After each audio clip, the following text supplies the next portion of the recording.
Alvin, ang sundalo. Credit to the author. 2770-87. Ang mga pangalan po na nandito ay galing sa mga name generator. Kung meron man pagkakatulad sa mga pangalan ng tao o lugar at pangyayari, ito ay tunay na hindi sinasadya. Nang tumayo si Alvin sa harap ni Tanya upang protektahan siya, inakala ng karamihan na gusto na nitong mamatay. Natural lang, may ilang mga tao, kabilang si Douglas, ang emperador ng Soaring Dragon Celestial Kingdom, na nakakaalam tungkol sa kahangahangang pinagmulan ni Alvin. Ang mga taong ito ay sabik na naghihintay na ibunyag ni Alvin ang kanyang pinagmulan upang takutin si Teddy, ang nakatatanda ng Martial Dragon Celestial Sect. Wala silang duda na mayroon siyang pambihirang pinagmulan dahil kahit si Crystal, ang ikatlong miss ng Blackwell Clan ay hindi siya nagalit. Kung hindi, bilang direktang disipulo ng dating sect leader ng Thousand Spiders Celestial Sect at ang nakababatang kapatid na babae ng kasalukuyang pinuno ng sect, hindi siya mag-aatubiling. Gayunpaman, ang biglaang pagbabagong kasunod ng masasakit na salita ni Teddy ay ikinagulat ng lahat maliban kina Alvin, Tanya, Farley, at Luisito. Sa sandaling matapos magsalita si Teddy, biglang umalangaw-ngaw ang kanyang celestial origin energy habang naghahanda siyang atakihin si Alvin. Sa kabilang banda, itinaas ni Alvin ang kanyang kamay. Sa ilalim ng mapagmasid na mga mata ng lahat, isang sumasayaw na kulay abong apoy ang lumitaw sa kanyang kanang palad. Swish! Umalangaw-ngaw sa hangin ang maalab na tunog ng kulay abong apoy. Nakakakilabot ang aura nito, na nagdudulot ng kilabot sa lahat. Nagkagulo ang mga nanood nang makita nila ang kulay abong apoy na nakapalibot sa palad ni Alvin. Nag-usap-usap sila habang ang kanilang mga mata ay nakatuon sa kulay abong apoy. Baka sa kanilang mga mukha ang gulat at hindi makapaniwala. Ay! Apoy na langit ba iyan? Walang duda na isa itong apoy na panglangit. Bukod pa rito, hindi ito isang ordinaryong apoy na panglangit. Nakakita na ako ng sinaunang apoy na celestial dati kaya sigurado akong hindi ito isang sinaunang apoy na celestial. Ang aura nito ay mas malakas kaysa sa isang sinaunang apoy na celestial. Mapalad akong nakakita minsan ng isang pangkaraniwang apoy na celestial. Kahit ang aura ng pangkaraniwang apoy na celestial ay mas mahina kaysa sa apoy na celestial na ito. Kung ganoon nga, ibig bang sabihin nito ay isa itong kilalang apoy sa langit? Isang kilalang apoy sa langit. Isang kilalang celestial fire. Kung ang binata na nakasuot ng lila sa harap nila ay tunay na nagtataglay ng isang kilalang celestial fire, ibig sabihin ba nito ay isa siyang kilalang celestial alchemist o isang kilalang celestial weapons craftsman? Teka! Natatandaan mo ba noong ipinagpalit ng ika-13 prinsipe ang isang Duke Grade celestial weapon para sa isang kilalang celestial cauldron matapos niyang manalo sa pagpili sa Royal Palace? Siyempre naman! Noon, akala ng lahat ay nababaliw na siya. Ano ngayon? Sa tingin mo babaliw pa rin siya? Maaari bang? Maaari bang gusto ng ika-13 prinsipe ang kilalang celestial peel cauldron dahil sa binata na nakasuot ng lila? Wala nang ibang paliwanag na mas makatuwiran bukod doon. Hindi ko inaasahan na ang ika-13 prinsipe ay mayroong isang kilalang celestial alchemist sa kanyang tabi. Marami sa mga mula sa Soaring Dragon Celestial Kingdom ang naalala ang pangyayari sa Royal Palace nang humingi si Farley ng isang kilalang Celestial Peel Cauldron kapalit ng Duke Grade Celestial Weapon na napanalunan niya. Noong panahong iyon, inakala ng lahat na nabaliw na siya. Tutal, ang halaga ng isang kilalang Celestial Peel Cauldron ay hindi maihahambing sa isang Duke Grade Celestial Weapon. Gayunpaman, ngayong nakita na nila ang kilalang celestial fire na ipinatawag ng binata na nakasuot ng lila, hindi na nila inisip na nagkamali si Farley. Sa halip, inisip nila na gumawa siya ng matalinong pagpili noon. Tutal, ang pakikipagkaibigan sa isang kilalang celestial alchemist ay mas mahalaga kaysa sa isang Duke Grade celestial weapon. Tulad ng kasabihan, ako lang ang naliwanagan habang ang iba ay nasa ulap. Ganoon siguro ang naramdaman ng ika-13 prinsipe noon sa palasyo ng Rowell. Akala ko nabaliw na siya noon. Kung tutuusin, para kaming isang kalokohan. Ito ang dahilan kung bakit ang ika-13 prinsipe ang pinakakahanga-hangang prinsipe sa lahat ng mga prinsipe sa Soaring Dragon Celestial Kingdom. Siya ay matalino at may malayong pananaw. Kahit ang pang-4 at ika-7 prinsipe ay hindi kayang tapatan niya. Hindi tulad ng panahong iyon sa palasyo ng Rowell, pinupuri na ngayon ng lahat si Farley. Samantala, ang mga ekspresyon ng ika-4-7 prinsipe ng Soaring Dragon Celestial Kingdom ay naging hindi maganda nang marinig nila ang mga talakayan sa kanilang paligid. Nag-uumapo ang inggit sa kanilang mga mata habang nakatingin sila kay Farley. Alam na alam nila na wala silang pagkakataong maging emperador ng Soaring Dragon Celestial Kingdom kung sakaling magpasya si Alvin na tulungan ang kanilang ika-13 kapatid. Bagamat hindi sila nasisiyahan at hindi nasisiyahan, alam nilang wala silang magagawa maliban kung makakapag-recruit din sila ng isang kilalang celestial alchemist. Halos imposible para sa kanila na gawin ito. Natatanging apoy sa langit. Si Shinyo na nakapalibot kay Alvin ay gulat na nakatitig sa kulay abong apoy. Natulala siya. Nahirapan siyang paniwalaan na si Alvin ay isang kilalang celestial alchemist. Sa kabilang banda, si Douglas, ang emperador ng Soaring Dragon Celestial Kingdom, ay tumingin kay Alvin nang hindi makapaniwala. Siya. Isa siyang kilalang celestial alchemist. Hindi niya talaga inaasahan ito. Inaasahan niyang ipapakita ni Alvin ang kanyang pinagmulan para takutin si Teddy. Taliwas sa kanyang inaasahan, ipinatawag ni Alvin ang kanyang kilalang celestial fire at isiniwalat ang kanyang pagkakakilanlan bilang isang kilalang celestial alchemist. Patuloy na naisip ni Douglas sa sarili, kahit hindi niya ibunyag ang kanyang pinagmulan. Dahil isa siyang kilalang celestial alchemist, sapat na iyon para mapigilan niya si Teddy. Pagkatapos, lumingon siya kay Farley na nakatayo sa tabi ni Alvin. Maswerte si Farley na nakilala niya si Alvin. Kung sinabi sa akin ni Farley na ang kilalang celestial peel cauldron ay para kay Alvin, hindi ko siya tatanggihan. Hindi niya mapigil ang bumantong hininga. Alam niyang pinalagpas niya ang pagkakataong makipagkaibigan sa isang kilalang celestial alchemist. Isang kilalang apoy na langit. Isa ba siyang kilalang celestial alchemist? Sina Chito at Looper, na nag-aakalang si Tanya ay tiyak na kukunin ni Teddy, ay natigilan din nang makita nila ang kulay abong apoy na nilikha ni Alvin. Bilang mga Celestial Duke, sigurado silang ang kulay abong apoy ni Alvin ay isang kilalang Celestial Fire kahit na hindi sila sigurado kung ginagamit ito sa pagpino ng mga tableta o paggawa ng mga armas. Gayunpaman, batay sa mga talakayan sa paligid, nalaman nila na si Alvin ay isang kilalang Celestial Alchemist. Nang makabawi sila ng kanilang kahinahunan, ang kanilang mga mata ay napuno ng pag-iingat nang tumingin sila kay Alvin.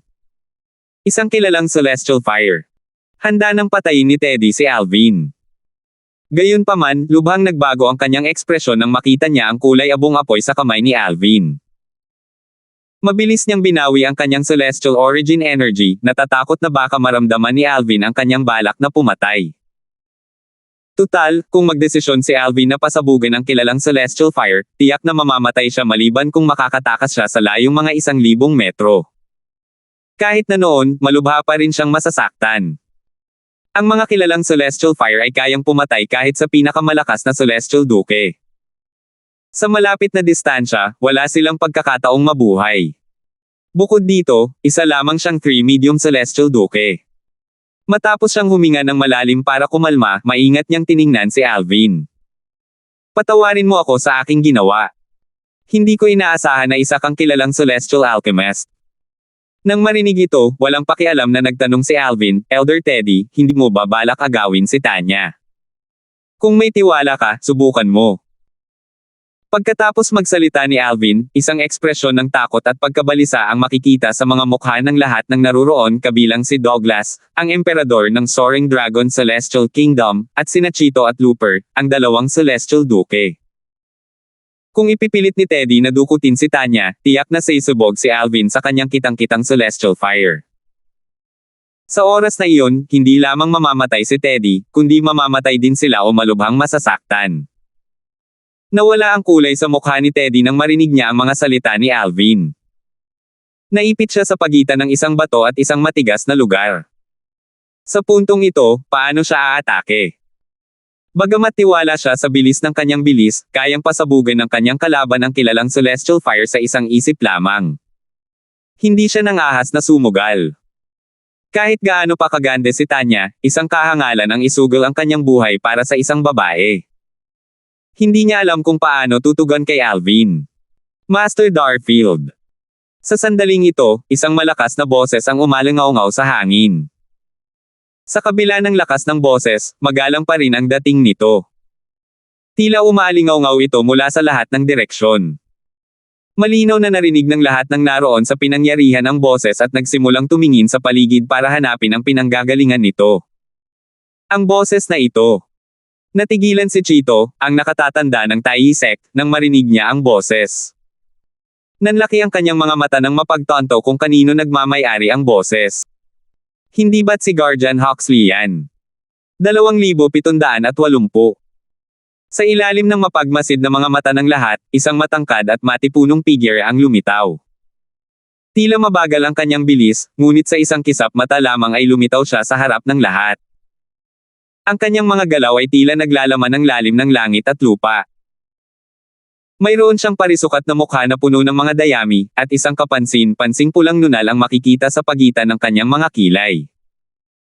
Bago pa man makabawi ang iba sa kanilang katinoan, humakbang si Chito at magalang na binati ang lalaking nasa katanghaliang gulang, binabati ni Chito si Lord Left Guardian. May bahid ng pagkalito ang makikita sa kanyang mga mata sa sandaling ito. Sa pagkakaalam niya, si Huxley, ang Left Guardian ng Tai Celestial Sect, ay karaniwang lumalayo sa mga babae. Bakit siya nandito noon? Biglang nanlaki ang kanyang mga mata nang may maalala siya. Teka! Binati ni Guardian Huxley ang binata na nakasuot ng lila kanina. Bukod dito, medyo magalang ang kanyang tono. Posible kayang kilala ng binata na nakasuot ng lila, isang kilalang celestial alchemist, si Guardian Huxley. Habang iniisip niya ang sarili, lumingalinga ang kanyang mga mata kina Alvin at Huxley. Makatuwiran lamang na ang kaliwang tagapangalaga ng Tai Celestial Sect ay magiging magalang sa isang kilalang celestial alchemist. Bukod dito, sa pagkakaalam ni Chito, ang tanging kilalang celestial alchemist dito ay ang binata na nakasuot ng lila. Sa makatuwid, ang Master Darfil na binanggit ng kaliwang tagapangalaga ng Tai Celestial Sect ay malamang na ang binata na nakasuot ng lila. Namuo ang panghihinayang sa puso ni Chito. Kung alam ko lang na kilala ni Guardian Huxley ang binata na ito, hindi sana ako sasama kahit gaano ko pa kagusto ang babaeng ito. Hindi, sa katunayan, kung alam ko lang na ang binata na ito ay isang kilalang celestial alchemist, hindi sana ako sasama.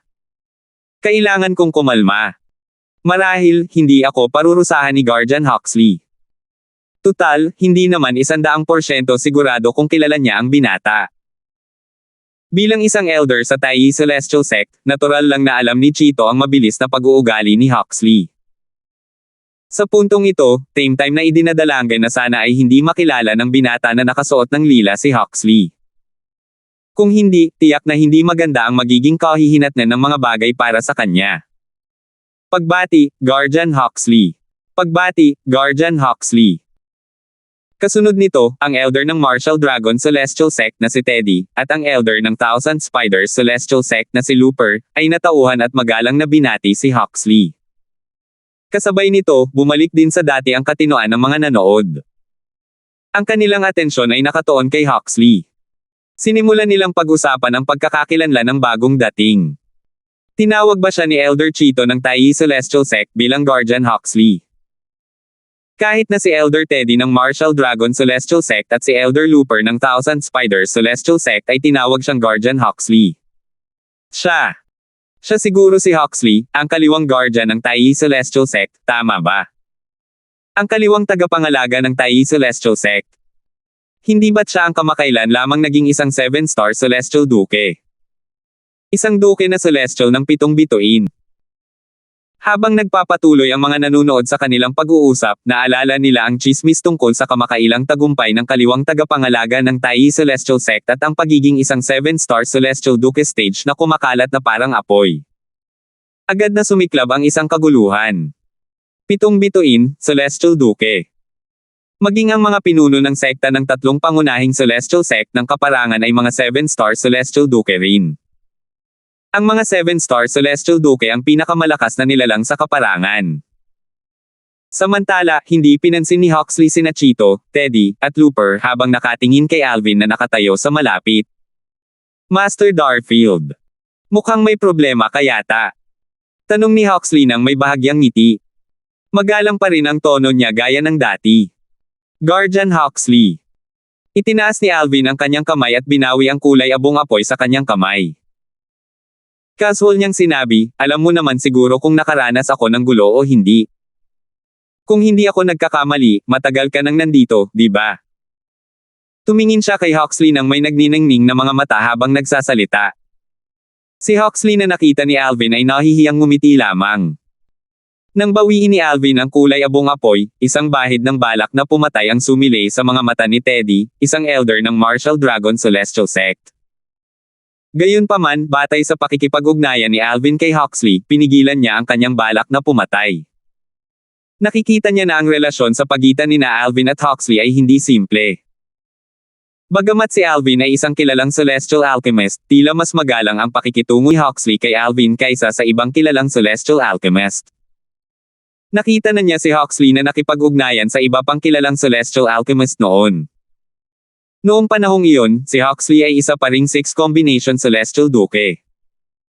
Natural lang na hindi niya alam na iba ang pakikitungo ni Huxley kay Alvin mula sa ibang kilalang celestial alchemist hindi dahil sa mayroon silang magandang relasyon. Ito ay dahil si Alvin ay isang kilalang celestial alchemist na kayang pinuhin ang overarching heaven pills. Dahil dito, mas mataas si Alvin kaysa sa mga ordinaryong kilalang celestial alchemist. Anong nangyayari? Ano? Mukhang maganda ang relasyon ng kaliwang tagapangalaga ng Tai Celestial Sect kay Alvin. Kahit ang isang kilalang celestial alchemist ay hindi tatretuhan sa ganitong paraan ng isang 7-star celestial duke, tama ba? Tiyak na may higit pa riyan. Ang mga tao mula sa Soaring Dragon Celestial Kingdom ay nalito at hindi makapaniwala. Hindi nila inaasahan na ang binata na nakasuot ng lila sa tabi ng ika-13 prinsipe ay makikilala ang kaliwang tagapangalaga ng Tai Celestial Sect. Hindi ba't sinabi niya na balak niyang sumali sa Martial Dragon Celestial Sect? Kung malapit siya sa kaliwang tagapangalaga ng Tai Celestial Sect, hindi ba't mas makabubuti para sa kanya na sumali sa Tai Celestial Sect? Si Douglas, ang emperador ng Soaring Dragon Celestial Kingdom, ay nalito rin nang maalala niya ang sinabi ni Alvin noon. Kuya Darfield. Alvin. Naguluhan din sina Farley at Shinyo. Paano nakilala ni Alvin si Huxley, ang kaliwang tagapangalaga ng Tai Celestial Sect na isang 7-star celestial duke? Guardian Huxley, ayokong magpaligoy-ligoy. Si Alvin, na siyang pinagtuunan ng pansin ng lahat, ay tumingin kay Huxley at walang pakialam na sinabi, dapat mong malaman na plano kung sumali sa Martial Dragon Celestial Sect. Pagkatapos, sumulyap siya kay Teddy, ang elder ng Martial Dragon Celestial Sect. Agad na nawala ng kulay ang mukha ni Teddy. Kung nagsasabi ng totoo si Alvin, at ang bagay na ito ngayon ay nalaman ng sect leader at mga matataas na opisyal ng Martial Dragon Celestial, tiyak na mapapahamak siya. Tutal, maaaring siya ang dahilan kung bakit nawala ng isang kilalang celestial alchemist ang Martial Dragon Celestial Sect dahil sa isang babae. Siyempre naman. Tumanggaw si Huxley bilang tugon sa tanong ni Alvin. Tumaas ang kilay ni Alvin at nagtanong, Guardian Huxley, gusto mo ba akong sumali sa Tai Celestial Sect? Pagkatapos magsalita ni Alvin, agad na nagliwanag ang mga mata ni Huxley. Halatang nasasabik siya nang magtanong, Master Darfield. Ikaw. Handa ka bang sumali sa Tai Celestial Sect? Gaya ng hula ni Alvin, dumating na si Huxley at nanatiling nakatago kanina.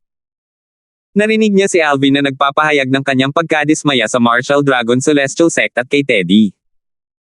Narinig din niya si Alvin na nagsasabi kay Farley na hindi siya sasali sa Martial Dragon Celestial Sect. Matapos marinig ang lahat ng iyon, labis na nag-isip ang kanyang isip. Batay sa mga sinabi ni Alvin, tila isinasaalang-alang niya ang pagsali sa Tai Celestial Sect. Paanong hindi siya makakaramdam ng tuwa? Nasa sabik niyang sinabi, Master Darfield, hindi ka namin aapihin kung sasali ka sa Tai Celestial Sect. Sa oras na iyon, itatalaga namin bilang Chief Celestial Alchemist ng Tai Celestial Sect at gagawin namin ang lahat ng aming makakaya upang matugunan ang lahat ng iyong mga pangangailangan. Batay sa kanyang mga salita, makikita na sabik siyang sumali si Alvin sa Tai Celestial Sect anuman ang kapalit. Tumahimik ang buong lugar pagkasabi ni Huxley. Punong alchemist sa langit. Dapat tandaan na ang Taiyi Celestial Sect ay mayroong ilang kilalang celestial alchemist, ngunit ang kanilang mga katayuan sa Taiyi Celestial Sect ay pantay-pantay dahil wala sa kanila ang mas mahusay kaysa sa isa. Sa makatuwid, walang Chief Celestial Alchemist sa Taiyi Celestial Sect. Gayunpaman, nangako si Huxley na gagawin niyang Chief Celestial Alchemist si Alvin kung sasali siya sa Taiyi Celestial Sect. Nangangahulugan ito na kinilala ng Taiyi Celestial Sect, o kahit man lang Huxley, na ang mga kasanayan sa pagpino ni Alvin ay nakahihigit sa mga umiiral na kilalang Celestial Alchemist sa Taiyi Celestial Sect. Isa itong malaking karangalan dahil maaari nilang ikagalit ang iba pang kilalang Celestial Alchemist, na magiging dahilan upang umalis sila. Batay dito, masasabi ng isa kung gaano nakahihigit si Alvin kumpara sa iba pang kilalang Celestial Alchemist. 2,781. Posible kayang mas mahusay pa siya kaysa sa iilang kilalang Celestial Alchemist sa Taiyi Celestial Sect. Makikita sa mga mukha ng lahat ang gulat at kawalan ng paniniwala habang ang kanilang mga mata ay lumilipat mula kay Alvin patungo kay Huxley. Pakiramdam nila ay si Huxley, bilang kaliwang tagapangalaga ng Taiyi Celestial Sect, ay hindi magsasalita ng mga walang kabuluhang salita, lalo na ngayong siya ay naging isang 7-star Celestial Duke. Ang isang 7-star Celestial Duke ay itinuturing na pinakamalakas na powerhouse sa buong kaparangan. Ang isang taong tulad niya ay hindi mangangahas na mawala ang ilang kilalang Celestial Alchemist sa Taiyi Celestial Sect kung ang mga pro ay hindi mas malaki kaysa sa mga panloloko. Dahil dito, marami sa mga nanonood ang kumbinsido na si Alvin ay kailangang maging pambihira at mas mahusay kaysa sa ilang kilalang Celestial Alchemist sa Taiyi Celestial Sect. Si Teddy, isang elder ng Martial Dragon Celestial Sect, ay nagtaka sa sarili ng may ekspresyon ng hindi makapaniwala. Isa ba siyang mahusay at kilalang Celestial Alchemist? Pagkatapos, iwinaksi niya ang kanyang iniisip at umiling habang iniisip ang sarili, impossible, imposible. Walang pagkakamali na siya ay wala pang 100 taong gulang. Kahanga-hanga na isa siyang kilalang Celestial Alchemist. Gayunpaman, imposible para sa kanya na maging mas mahusay kaysa sa iilang kilalang Celestial Alchemist sa Taiyi Celestial Sect. Maraming tao ang nagbahagi ng parehong saloobin kay Teddy matapos nilang matukoy na si Alvin ay wala pang 100 taong gulang. Kahit na mas mahusay si Alvin kaysa sa mga ordinaryong kilalang Celestial Alchemist, naisip nila na isang malaking tagumpay na nagawa niyang maging isang kilalang Celestial Alchemist kahit na wala pa siyang 100 taong gulang. Hindi pa nila naririnig ang isang taong tulad niya sa Spirit Overarching Heaven, lalo na ang Wasteland. Marahil, ignorante lang sila, ngunit hindi nito binago ang katotohanan na si Alvin lamang ang kilala nilang isang kilalang Celestial Alchemist na wala pang 100 taong gulang. Para maging isang kilalang Celestial Alchemist siya bago pa man umabot sa edad na 100, malamang ay nakuha na niya ang kilalang Celestial Fire dahil sa swerte. Sa edad niya, malamang na hindi siya gaanong mahusay. Sa palagay ko ay hindi siya maihahambing sa mas matanda at mas may karanasang kilalang Celestial Alchemist sa Taiyi Celestial Sect. Naisip ni Teddy sa sarili habang sinusubukang aliwin ang sarili. Kung tutuusin, kung si Alvin nga ay mas mahusay kaysa sa iilang kilalang Celestial Alchemist sa Taiyi Celestial Sect, tiyak na mapapahamak si Teddy. Dahil sa kanyang mga ginawa, nawala ng Martial Dragon Celestial Sect ng isang mahusay at kilalang Celestial Alchemist. Sa panahong iyon, tiyak na magagalit at sasawayin siya ng sect leader at mga matataas na opisyal sa sekta. Sa isa pang pagtatangka na panatagin ang kanyang sarili, naisip niya na ang pangako ni Huxley na gawing pinuno ng Celestial Alchemist si Alvin sa Taiyi Celestial Sect ay isa lamang walang laman na pangakong ginawa upang tuksuhin si Alvin na sumali sa Taiyi Celestial Sect. Isang kilalang Celestial Alchemist na wala pang 100 taong gulang. Sa lohikal na pagsasalita, wala siyang mataas na antas ng alchemy, di ba? Natural, hindi niya gagawin. Mahalaga ang karanasan sa pagpino ng mga tableta. Gaano kaya siya kahusay kung bata pa siya? Karamihan sa mga nakasaksi na naroon, natural lang, ay may parehong pananaw kay Teddy. Bukod sa iilang nakakaalam na kayang pinuhin ni Alvin ang kilalang Celestial Pill tulad ni Farley, Luisito, Huxley, at Tanya, ang Overarching Heaven Pill, lahat ay kumbinsido na si Alvin ay hindi maaaring maging mas mahusay kumpara sa iilang kilalang Celestial Alchemist sa Taiyi Celestial Sect. Lahat sila ay nag-usap-usap sa kanilang mga sarili. Sa tingin ko ay hindi na kailangang seryosohin ang mga salita ni Guardian Huxley. Malabong magtalaga ang Taiyi sect ng isang taong wala pang 100 taong gulang para maging pinuno ng mga Celestial Alchemists. Bukod dito, paano magiging mas mahusay at mas may karanasan ang isang taong wala pang 100 taong gulang kaysa sa mga kilalang Celestial Alchemists sa Taiyi Celestial Sect?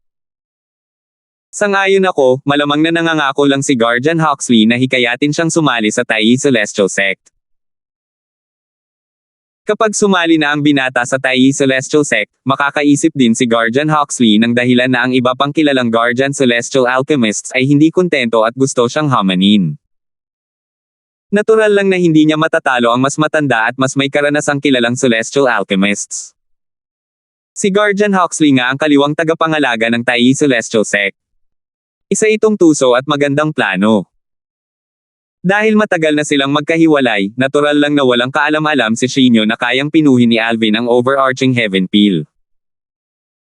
Hindi pinansin ni Alvin ang mga usapan sa paligid at tumingin kay Huxley habang mahinahong sinasabi, "Guardian Huxley, ayokong makarinig ng mga mapang-uyam na salita. Wala akong problema sa pagsali sa Taiyi Celestial Sect, pero..." Sandali siyang tumigil bago tumingin kay Teddy, ang elder ng Martial Dragon Celestial Sect, kay Looper, ang Guardian of the Thousand Spiders Sect, at kay Chito, ang elder ng Taiyi Celestial Sect bago niya ipinagpatuloy ang pagsasabing, "Kailangan mong magpakita ng kahit kaunting sinseridad." Pagkatapos, tiningnan ni Alvin si Huxley ng may kahulugan bago muling tiningnan ang tatlong tao mula sa tatlong pangunahing sekta ng langit ng kaparangan. Bagamat alam ni Teddy at Looper na hindi nasisiyahan si Alvin sa kanila, kahit na naroon si Huxley, hindi sila masyadong natakot. Kung tutuusin, hindi sila galing sa sekta ni Huxley. Sinuportahan sila ng Martial Dragon Celestial Sect at ng Thousand Spiders Celestial Sect kaya hindi sila nag-aalala. Sa kabaligtaran, namutla ang mukha ni Chito at lubhang nagbago ang ekspresyon ng kanyang mukha nang makita niyang sumulyap sa kanya si Alvin. Siyempre naman. Natural lang na alam ni Huxley ang ibig sabihin ni Alvin nang makita niyang sumusulyap si Alvin kina Teddy, Looper, at Chito. Napakaikli at panandalian lang nito kaya hindi napansin ng maraming tao ang malamig na balak pumatay na kumislap sa mga mata niya sa sandaling iyon. Isang humuhuni ang umalangaw-ngaw sa hangin, na ikinagulat ng lahat. Nang sa wakas ay bumalik na ang kanilang katinoan, laking gulat nila sa tanawing sumalubong sa kanilang mga mata. Si Chito, ang elder mula sa Taiyi Celestial Sect, ay nahati ng patayo sa dalawa mula ulo pababa. Ilang sandali lang bago bumuhos ang dugo mula sa kanyang katawan na parang isang dam. Tila isang malakas na puwersa ang nagkalat ng dugo, dahilan para umulan ito. Kasabay noon, si Chito, ang elder ng Taiyi Celestial Sect at isang two-form Celestial Duke ay patay na. Maging si Alvin ay nagulat sa kung gaano ka-determinado si Huxley. Hindi niya inaasahan na hindi mag-aatubiling patayin ni Huxley ang isang elder ng Taiyi Celestial Sect. Samantala, napalunok ang mga nanood habang nakatingin kay Huxley nang may takot na nag-uumapo sa kanilang mga mata. Gaano kalakas ang isang 7-star Celestial Duke? Madali niyang napatay ang isang two-form Celestial Duke habang ito ay nagsasalita at tumatawa. Para sa karamihan ng mga tao, ang isang two-form Celestial Duke ay isang walang talo na nilalang. Gayunpaman, sa paningin ng isang 7-star Celestial Duke, kasing dali lang ito ng pagpatay ng manok para sa isang two-form Celestial Duke. Patay na si Chito. Siya. Pinatay niya ang isang two-form Celestial Duke na isang elder mula sa sarili niyang sekta dahil sa isang tagalabas. Samantala, nagbago ang ekspresyon ni Teddy at Looper nang makabawi sila ng katinoan. Inaasahan na lang nila na bibigyan si Chito ng sampal sa palso bilang parusa. Malayo sa kanilang inaasahan na walang pag-aalinlangang papatayin ni Huxley si Chito. Batay dito, napagtanto nila na minamaliit nila ang kahalagahan ni Alvin kay Huxley. Sa sandaling ito, tumingin si Huxley kay Alvin matapos mapatay si Chito at prangkang sinabi, "Celestial Alchemist Darfield." Dahil miyembro si Chito ng Taiyi Celestial Sect, karapatan kong parusahan siya ayon sa aking nakikitang nararapat ng walang anumang kahihinatnan. Gayunpaman, tungkol sa mga tao mula sa ibang sekta, kakailanganin ko ng casus belli. Kailangan kong magbigay ka ng paninindigan.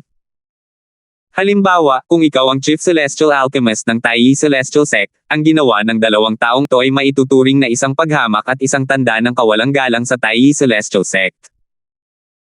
Habang nagsasalita siya, ang kanyang nakamamatay na tingin ay nakatuon kina Teddy at Looper. Namutla sina Teddy at Looper at nagsimulang magpanik.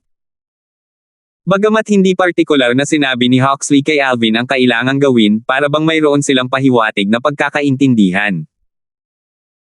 Kaya naman, sinabi niya ng walang pag-aalinlangan, sasali ako sa Taiyi Celestial Sect. Isang ngiti ang sumilay sa mukha ni Huxley nang marinig niya ang mga salita ni Alvin.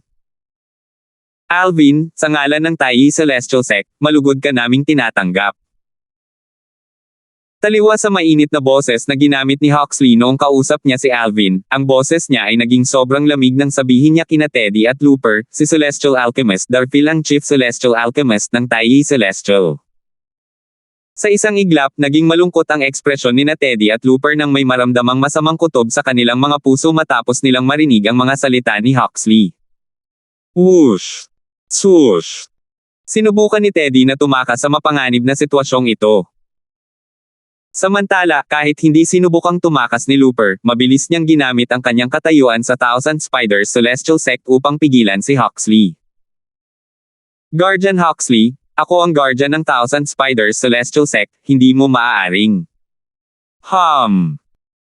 Umalangaw-ngaw sa hangin ang huni ng sable, pinutol ang mga salita ni Looper at saktong-saktong sinusubukang tumakas ni Teddy. Di nagtagal pagkatapos noon, sinundan nila ang mga yapik ni Cheeto. Nahati ang kanilang mga katawan sa dalawa habang bumubulwak ang dugo na parang malakas na ulan. Natahimik ang lahat nang makita ito. Maging ang pagtalsik ng dugo sa lupa ay maririnig. Sa kabila ng kanilang katahimikan, makikita ang pagkabigla at kawalan ng paniniwala sa kanilang mga mukha, at ang kanilang mga mata ay puno ng pagkabalisa at takot habang nakatingin sila kina Huxley at Alvin. Paano sila hindi mabibigla o matatakot? Napatay ni Huxley ang 3 Celestial Duke sa isang kisap mata lamang para kay Alvin. Isang 3-talent Celestial Duke at 2 2-form Celestial Duke na makapangyarihan sa kanilang mga mata ay napatay sa isang kisap mata lamang. Ang sanhi ng pagkamatay ng 3 tao ay dahil kay Alvin na wala pa sa 100 taong gulang. Ano ang espesyal kay Alvin? Dahil ba talaga sa isa siyang kilalang Celestial Alchemist? Gayunpaman, gaano siya kahusay bilang isang kilalang Celestial Alchemist gayong wala pa siya sa 100 taong gulang. 2,782. Halata sa sinumang may matalinong mata na hiniling ni Huxley kay Alvin na opisyal na sumali sa Taiyi Celestial Sect para magkaroon si Huxley ng balido at makatwirang dahilan para patayin si Teddy, ang nakatatanda mula sa Martial Dragon Celestial Sect, at si Looper, at ang Guardian of the Thousand Spiders Celestial Sect. Natural lang, hindi kailangan ni Huxley ng dahilan para patayin si Cheeto dahil miyembro sila ng iisang sekta. Kahit na siya ang pinuno ng sekta ng Taiyi Celestial Sect, malamang ay pag-alitan lang siya ng pinuno ng sekta. Tutal, hindi lang siya isang kaliwang tagapangalaga ng Taiyi Sect, isa rin siyang asset bilang 7-star Celestial Duke. Natural lang na mas mataas ang halaga niya kaysa kay Cheeto.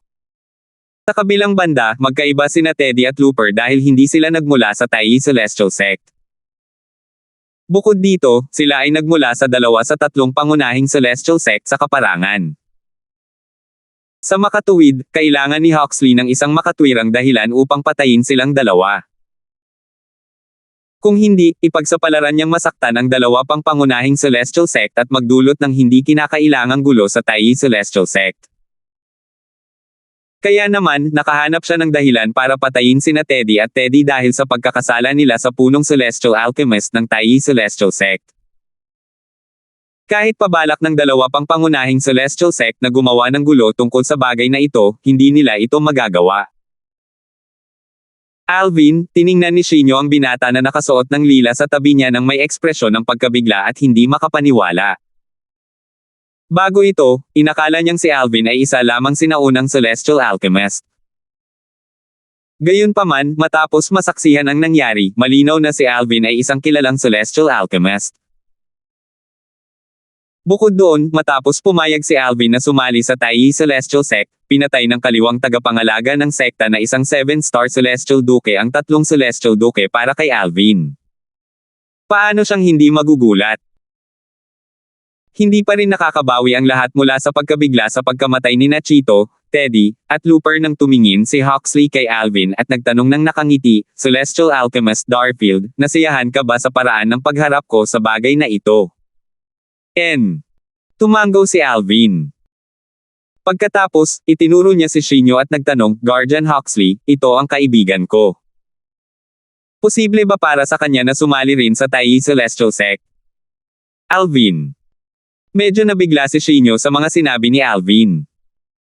Nang makabawi siya ng kahinahunan, hindi niya napigilan ang saya at pananibik na bumuhos sa kanyang puso. Tiningnan niya si Alvin nang may pasasalamat sa kanyang mukha. Tutal, isa lamang siyang tao mula sa isang mansyon sa Cloudy Rock Celestial Kingdom, isang intermediate rank na Celestial Kingdom. Hindi man lang siya kwalipikado na sumali sa Wasteland Grand Contest. Tiyak na hindi siya makakasali sa alinman sa 3 pangunahing Celestial Sects ng Wasteland dahil sa kanyang mga kwalifikasyon. Kahit na noon, hindi nito napigilan ang kanyang pananibik na sumali sa isa sa 3 pangunahing Celestial Sects. Paano siya hindi magiging excited nang marinig ang mga salita ni Alvin? Matapos muling tumingin kay Alvin nang may pasasalamat, humarap siya kay Huxley sana. Hanggat tumango si Huxley, makakasali siya sa Taiji Celestial Sect. Dahil si Huxley ay kaliwang tagapangalaga ng Taiji Celestial Sect at isang 7-star Celestial Duke, lahat ay posible. Bukod kay Huxley, ang Taiji Celestial Sect ay mayroon lamang 2 7-star Celestial Duke, at isa sa kanila ang pinuno ng sect. Kahit na si Huxley ay hindi isang 7-star Celestial Duke, madali pa rin niyang papayagang sumali ang isang tao sa sect kahit na isa pa siyang 6 combination Celestial Duke. Hindi ito problema. Sumulyap si Huxley kay Shinyo bago niya sinabi kay Alvin nang nakangiti, Celestial Alchemist Darfield, dahil nagpasya kang sumali sa aming Taiji Celestial Sect, dapat ba kitang isama para makilala ang pinuno ng sect? Maaari ring sumama sa amin ang iyong kaibigan, at aayusin ko ang pagsali niya sa aming sect. Tila sabik siyang ibalik si Alvin sa sect dahil natatakot siyang biglang magbago ang isip ni Alvin. Kaya naman, isinama niya si Shinyo sa usapan bilang karagdagang insentibo. Sige. Tumango si Alvin. Nagpaalam siya kina Farley at Luisito bago umalis kasama si Huxley kasama sina Tanya at Shinyo. Wala siyang pinatira mula sa Soaring Dragon Celestial Kingdom, kabilang si Douglas, ang emperador ng Soaring Dragon Celestial Kingdom. Gayunpaman, wala ni isa sa kanila ang nakaramdam ng hindi kasiyahan. Magalang lamang silang tumingin habang paalis si Alvin. Alam nilang lahat na si Alvin ay nakatadhana na maging isang taong kailangan nilang hanggan habang buhay. Kahit na hindi siya gawing Chief Celestial Alchemist sa Taiji Celestial Sect, kahit bilang isang kilalang Celestial Alchemist sa Taiji Sect, ang kanyang katayuan ay mas mataas sa kanila. Pagkatapos umalis ni Alvin kasama ang iba pa, tumingin si Douglas kay Farley at nagtanong ng may bahagyang kunot-noo, ika-13 anak, bakit hindi mo sinabi sa akin na si Alvin ay isa ring kilalang Celestial Alchemist? Tumingin si Farley kay Douglas at sinabing may ngiting nanunuya, Ama, maniniwala ka ba sa akin kung sasabihin ko sa iyo ang tungkol dito? Hindi mo ba iisipin na sinusubukan kong dayin ang isang kilalang Celestial Pill Cauldron mula sa iyo? Mapagmatuwid na sabi ni Douglas, kahit hindi ako maniwala sa iyo. Basta't mapapakilos mo siyang gamitin ang kanyang kilalang Celestial Fire para patunayang isa siyang kilalang Celestial Alchemist, tiyak na maniniwala ako. Patunayan ang kanyang pagkakakilanlan bilang isang kilalang Celestial Alchemist. Tumawa si Farley. Ama, sa tingin mo ba ay may pakialam siya kung alam mo na isa siyang kilalang Celestial Alchemist o hindi? Bakit niya papatunayan ang sarili niya sa iyo dahil lang sa gusto mo? May bahid ng pangungutya ang kanyang pagtawa. Pagkatapos magsalita ni Farley, ang ika-13 prinsipe, sina Charlie, ang ika-4 na prinsipe, at Adrian, ang ika-7 prinsipe, ay tumitig ng masama kay Farley. Malinaw na sinusubukan nilang dagdagan ang galit habang sabay silang sumisigaw. Ika-13 kapatid, ang lakas ng loob mo. Ikalabintatlong kapatid, sa tingin mo ba talaga ay maaari kang maging bastos kay ama dahil lang sa sinusuportahan ka ng lalaking iyon? Gusto ni na Charlie at Adrian na pumutok ang usaping ito. Umaasa silang magagalit ng husto ang kanilang ama at paaalisin niya si Farley mula sa pamilyang imperial ng Soaring Dragon Celestial Kingdom. Sa panahong iyon, kahit suportahan ni Alvin ang pag-asang makuha ni Farley ang trono, hindi na magiging kwalipikado si Farley na magmana ng trono. Sa kasamaang palad, ang kanilang mga plano ay nakatakdang mabaygo. Paanong hindi malalaman ni Douglas ang nasa isip ni na Charlie at Adrian? Hindi lamang siya ang emperador ng Soaring Dragon Celestial Kingdom, kundi siya rin ang kanilang ama. Sa huli, sinabi niya, tama si Farley. Ang isang kilalang celestial alchemist ay hindi kailangang mag-alala kung alam ko man ang kanyang pagkakakilanlan. Ang mga salita ni Douglas na tila sumasang-ayon kay Farley ay nagpadilim sa ekspresyon ni na Charlie at Adrian.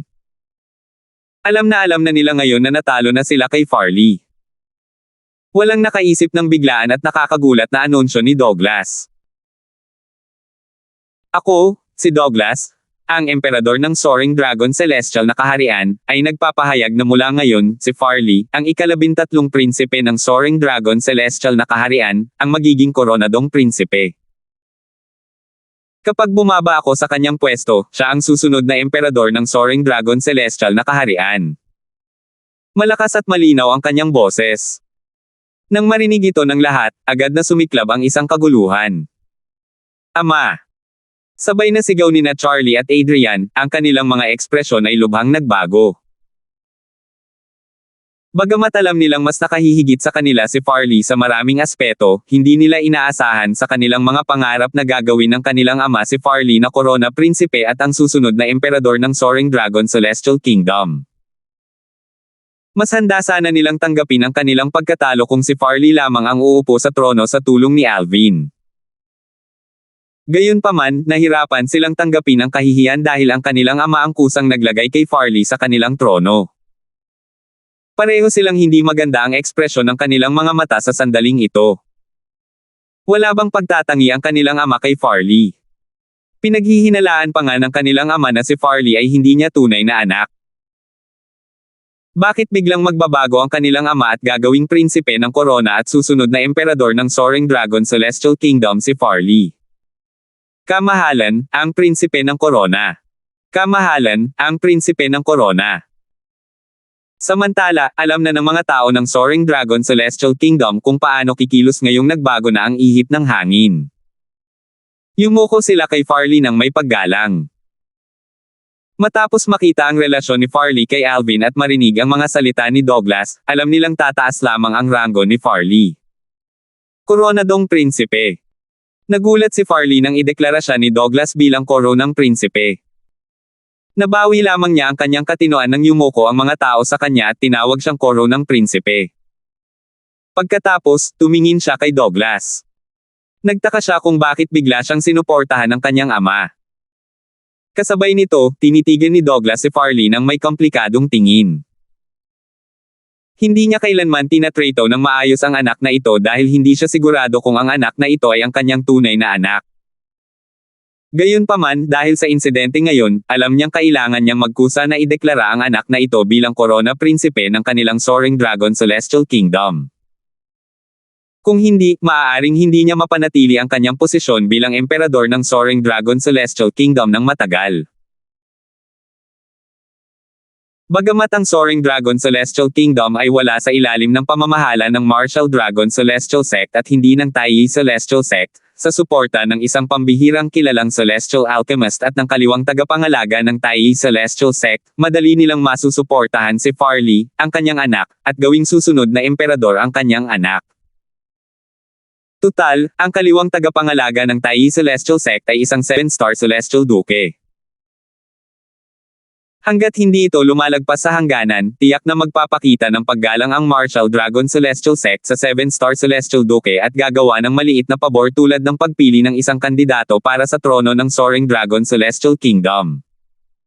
Sa panahong iyon, maaari pa siyang mapilitang magbitiw sa kanyang pwesto. Kung gagawin niyang prinsipe ng korona si Farley ngayon, marahil, maaari pa siyang manatili bilang emperador ng kaunting panahon pa. 2,783. Natural lamang si Douglas, ang emperador ng Soaring Dragon Celestial Kingdom, ay kayang palayasin si Farley mula sa pamilyang imperial. Bagamat magiging medyo mahirap para kay Huxley na gawing emperador ang isang hindi miyembro ng pamilyang imperial, hindi naman ito lubos na imposible kung magpapatuloy si Huxley. Gayunpaman, hindi balak ni Douglas na palayasin si Farley. Tutal, maraming disbentahan nito. Isusulong niya ang pagkakasala kay Huxley at sa Taiyi Celestial Sect, at alam niyang hindi niya kayang masaktan ang alinman sa kanila. Ang tanging kontrahakbang ngayon ay ang gawing prinsipe ng korona si Farley. Sa ganitong paraan, hindi niya masasaktan si Huxley, ang Taiyi Celestial Sect, at si Alvin. Bukod pa rito, mapapanatili niya ang kanyang posisyon bilang emperador ng ilang taon pa. Batay dito, makikita na ginagawa lamang niya ito para sa kanyang personal na pakinabang. Sa harap ng kanyang personal na pakinabang, mas mahalaga pa sa kanya kung si Farley ay kanyang biolohikal na anak o hindi. Nang sa wakas ay bumalik sa dati ang katinoan ni Farley, mabilis niyang ipinahayag ang kanyang pasasalamat. Salamat, Ama. Namumula ang kanyang mukha sa tuwa at tuwa kahit alam niyang ang kanyang ama na hindi kailanman pumabor sa kanya ay ginawa lamang ang desisyong ito para sa kanyang sariling kapakinabangan at dahil sa kanyang relasyon kay Alvin na may magandang relasyon kay Huxley, ang kaliwang tagapangalaga ng Taiyi Celestial Sect at isang 7-star Celestial Duke, isa sa pinakamalakas na nilalang sa kaparangan. Matapos magpasalamat ng walang pakundangan sa kanyang ama, tumingin siya sa direksyon kung saan umalis si Alvin at ang iba pa. Ito ang direksyon kung saan matatagpuan ang Taiyi Celestial Sect, isa sa 3 pangunahing Celestial Sect sa kaparangan. Bumulong siya ng mahina, Alvin, salamat. Natural lamang na walang kaalam-alam si Alvin sa nangyari pagkatapos niyang umalis. Kasama sina Tanya at Shinyo, sinundan niya ang pangunguna ni Huxley patungo sa lupain ng Taiyi Celestial Sect. Nang makalabas sila ng Taiyi City, dala ni Huxley ang 3 sa kanila gamit ang kanyang enerhiya at kumilos sa napakabilis na bilis. Pagkatapos ng kalahating oras, ipinahayag ni Huxley, nakarating na tayo. Nakita ni Alvin na nakarating sila sa isang lugar na nababalot ng siksik na kapangyarihan na halos nakatikip sa kanyang paningin. Nagulat si Alvin, at nagtanong, ito ba ang ari-arian ng Taiyi Celestial Sect? Si Shinyo na nakatayo sa tabi ni Alvin ay nalito rin. Kapatid na Alvin, may ibang mundo sa likod ng puting hamog, sabi ni Tanya. Nang marinig ang mga salita ni Tanya, pinalawak ni Alvin ang kanyang banal na kamalayan at natuklasan na may ibang mundo tulad ng sinabi ni Tanya. Masiglang sinabi ni Huxley, napakamapagmasid mo, binibining Tanya. Pagkatapos, bago binawi ni Alvin ang banal na kamalayan, ikinumpas ni Huxley ang kanyang kamay, at isang bug zone ng hangin ang umihip at tuluyang pinawi ang ambon, na nagpapakita ng maraming lumulutang na isla. Paliwanag ni Huxley, ito ang ari-arian ng aming Taiyi Celestial Sect. Mayroon kaming kabuoang 999 na Celestial Islands, at ang mga ito ay nahahati sa mga kilalang Celestial Islands, katamtamang Celestial Islands, at Primitive Celestial Islands. Tila tinutukoy ng Taiyi Celestial Sect ang mga lumulutang na isla bilang Celestial Islands. Bukod doon, nalaman din ni Alvin na sa 999 na Celestial Islands, ang sekta ay mayroong 9 na kilalang Celestial Islands, 90 katamtamang Celestial Islands, at 900 Primitive Celestial Islands. Ang kilalang Celestial Islands ang siyang lugar ng paglilinang para sa mga makapangyarihang duke ng Celestial o mas malakas pa. Ang kilalang Celestial Islands na ito ang may pinakamahusay na kapaligiran sa paglilinang sa Taiyi Celestial Sect. Ang Spirit Gathering Formation nito ay direktang konektado sa sentro ng Primitive Celestial Crystal Vein na pagmamay-ari ng sect. Isa ito sa 3 Primitive Celestial Crystal Veins na nasa Wasteland. Ang dalawa pa ay pagmamay-ari ng 2 pangunahing Celestial Sect. Ang Spirit Gathering Formation sa mga katamtamang Celestial Islands ay direktang konektado rin sa Primitive Celestial Crystal Vein ngunit hindi sa sentro. Dahil dito, ang cultivation environment sa mga katamtamang Celestial Islands ay hindi kasing ganda ng mga kilalang Celestial Islands. Ang mga mediocre Celestial Islands ay ibinigay sa overarching Heavenly Supreme Celestials pataas. Karamihan sa kanila ay mga ordinaryong elder at mahuhusay na disipulo sa sekta. Panghuli, ang kapaligiran ng paglilinang sa sinaunang mga isla ng kalangitan ay, natural lamang, mas mababa kaysa sa mga katamtamang isla ng kalangitan, lalo na ang mga kilalang isla ng kalangitan. Ito ang lokasyon ng paglilinang para sa mga miyembrong mas mahina kaysa sa mga overarching heavenly supreme celestial. Bukod pa rito, dito matatagpuan ang karamihan sa mga pampublikong lugar ng pagtitipon. Dahil dito, ang sinaunang mga isla ng kalangitan ay mas masigla kumpara sa mga katamtamang isla ng kalangitan at sa mga kilalang isla ng kalangitan. Matapos ipaliwanag ni Huxley ang iba't ibang celestial island sa Taiyi Celestial Sect, tumingin siya kay Shinyo bago ilipat ang kanyang atensyon kay Alvin at sinabing, Celestial Alchemist Darfield, dapat ko bang ayusin muna ang akomodasyon para sa iyo at sa iyong mga kasama bago natin makilala ang Lord Sect Leader? Sige. Tumango si Alvin. Pagkatapos, sinabi niya, gayunpaman, pumunta rito ang kaibigan ko nang hindi nagpapaalam sa kanyang pamilya. Pagkatapos kong manirahan, umaasa akong maibabalik siya ni Guardian Huxley sa Taiyi City para maabisuhan niya ang kanyang pamilya tungkol dito. Siyempre. Maliit na bagay lang ito. Huxley. Tumango siya nang may ngiti sa labi. Nang marinig ang mga salita ni Alvin, tiningnan ni Shinyo si Alvin nang may pagpapahalaga, na antig ang damdamin. Kung tutuusin, gusto niya talagang ipaalam ito sa kanyang pamilya. Ang kanyang pagsali sa Taiyi Celestial Sect ay tunay ngang magandang balita para sa mansyon ni Haring Qin na nasa ilalim ng pamamahala ng Cloudy Rock Celestial Kingdom. Bigla, tila may naalala si Alvin. Malamig na kumislap ang kanyang mga mata habang sinasabi, walang duda na ang pagkalat ng mga larawan ni Tanya ay gawa ng pamilyang imperial ng Cloudy Rock Celestial Kingdom. Umaasa ako na matutulungan ako ni Guardian Huxley na harapin ang bagay na ito. Kung maaari, gawin si Haring Qin ang mansyon ni Haring Qin, na tiyuhin din ng kaibigan kong ito, ang bagong emperador ng Cloudy Rock Celestial Kingdom. Nang marinig ni Shinyo si Alvin, bumilis ang kanyang paghinga. Lumiwanag din ang kanyang mga mata.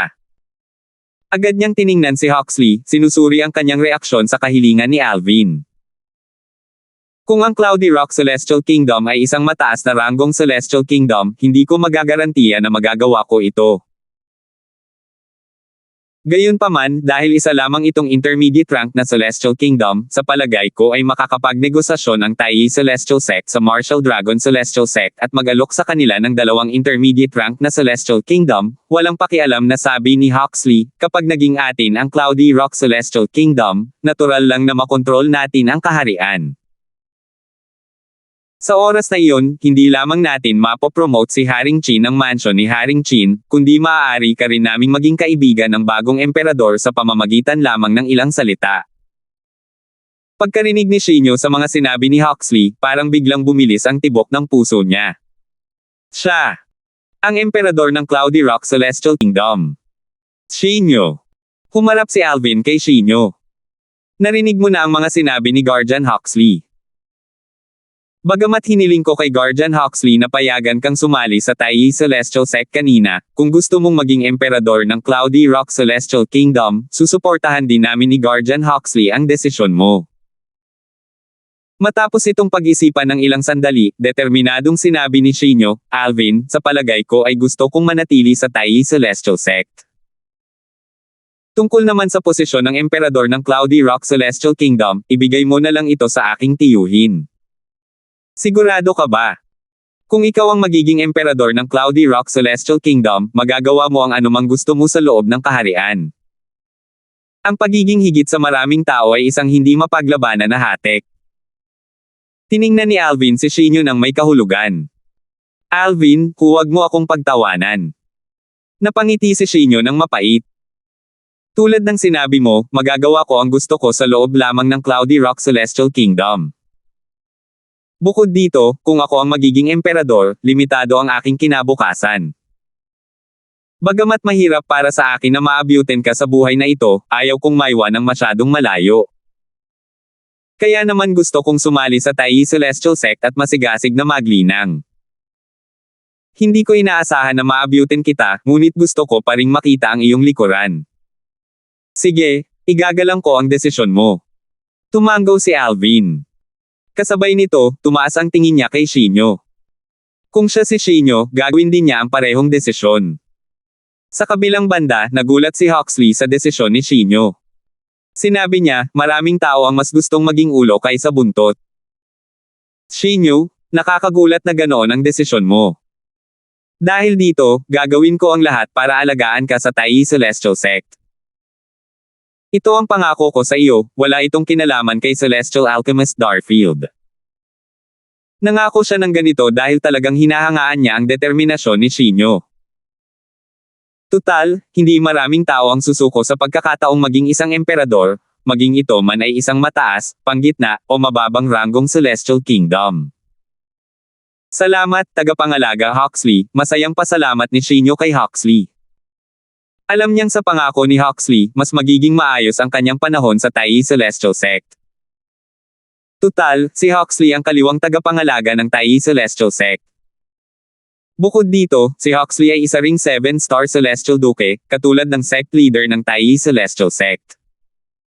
Bahagyang nabigla rin si Alvin sa pangako ni Huxley kay Shinyo. Gayunpaman, nahalata niyang nangako si Huxley dahil nakikita ni Huxley na mabuting tao si Shinyo. Hindi nangako si Huxley dahil kay Alvin. Di nagtagal, pinangunahan ni Huxley sina Alvin, Shinyo, at Tanya sa isa sa mga sinaunang kapuluang Celestial. Ang sinaunang kapuluang Celestial na ito ang lugar kung saan nagparehistro ang mga bagong tao bilang mga disipulo ng Tai Celestial Sect. 2,784. Si Huxley, ang kaliwang tagapangalaga ng Tai Celestial Sect, ang pinakasikat na tao ngayon sa Tai Celestial Sect dahil kakapasok lang niya at naging ikatlong 7-star Celestial Duke sa Tai Celestial Sect. Bukod dito, kumakalat ang mga chismis sa sekta na ang pinuno ng sect ng Tai Celestial Sect ay naghahanda na igawad ang titulong pangalawang Supreme Elder ng sekta. Sa ilalim ng mga tagubilin ni Huxley, isang elder ng Tai Celestial Sect ang gumabay kay Shinyo sa proseso ng pagiging disipulo ng Tai Celestial Sect din. Dahil sa personal na rekomendasyon ni Huxley, magalang ang elder kay Shinyo mula pa sa simula. Matapos makita ito, mas nakaramdam ng kapanatagan si Alvin. Kaya naman, siya at si Tanya ay umalis kasama si Huxley upang makipagkita sa pinuno ng sekta ng Tai Celestial Sect ng may kapanatagan ng loob. Pagkatapos umalis ni Huxley kasama si Alvin at si Tanya, ang elder ng Tai Celestial Sect, isang matandang lalaki na may uban ngunit may kabataang kutis, ay naging napakabait kay Shinyo habang ginagabayan niya ito sa proseso ng pagsali sa sekta. Dahil sa kuryosidad, nagtanong siya, "Binata, maaari mo bang itanong kung ano ang relasyon mo kay Guardian Huxley?" Elder Lin. Napangiti si Shinyo ng mapait. Kung sasabihin kong ito ang unang beses na makakaharap ko si Guardian Huxley ngayon, maniniwala ka ba?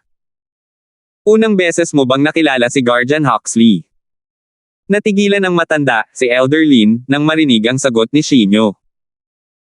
Pagkatapos, umiling siya at sinabing, paano nangyari iyon? Kanina, seryoso si Guardian Huxley nang hilingin niyang alagaan ka. Sigurado akong mas malalim ang relasyon ninyo. Natural lang, kung ayaw mong sabihin sa akin ang dahilan, hindi kita pilitin.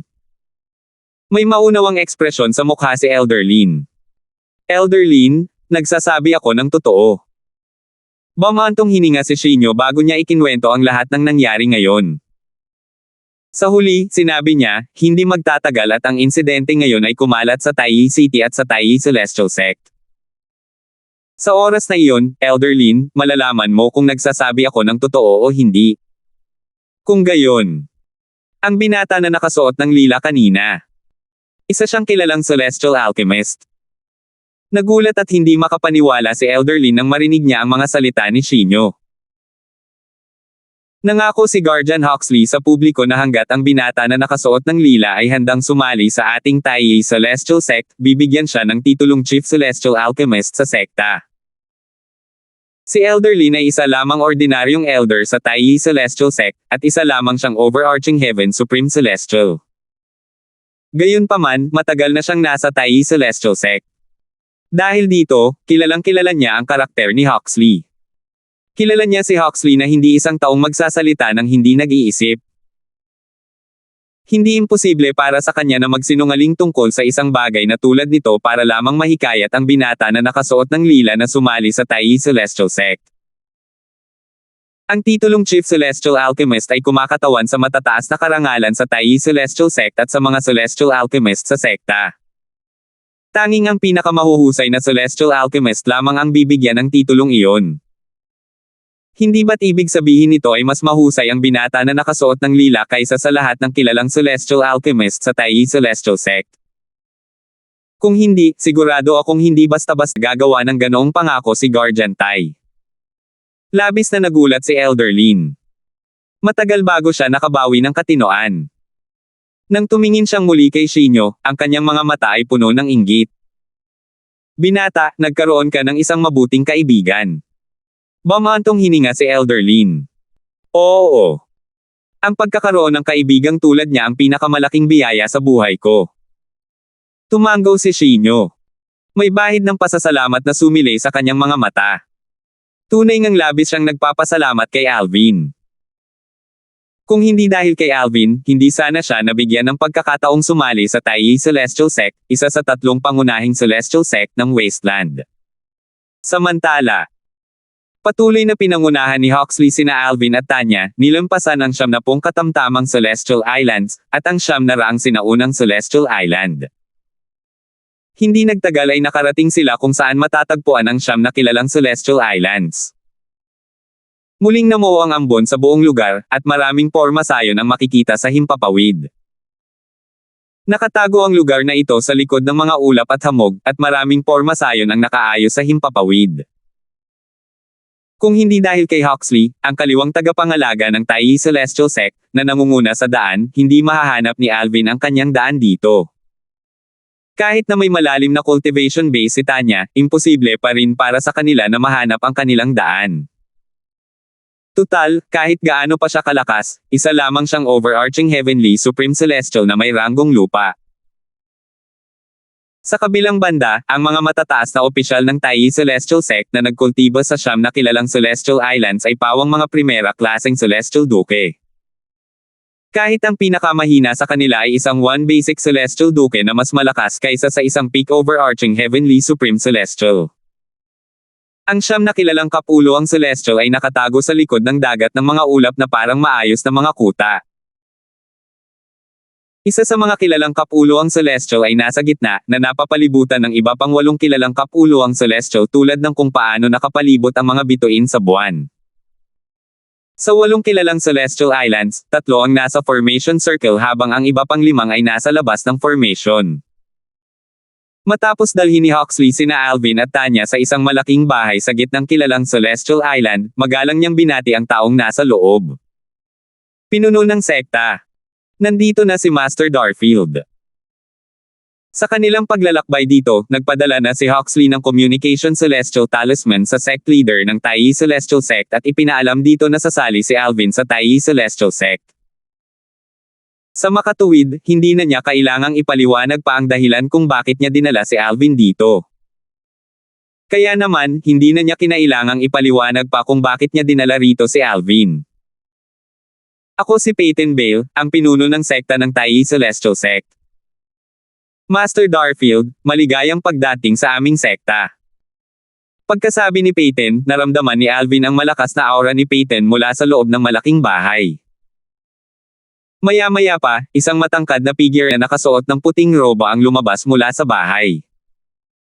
Ang figure ay pagmamayari ng isang lalaking nasa katanghaliang gulang. Mayroon siyang mga kilay na parang espada at matitingkad na mga tampok.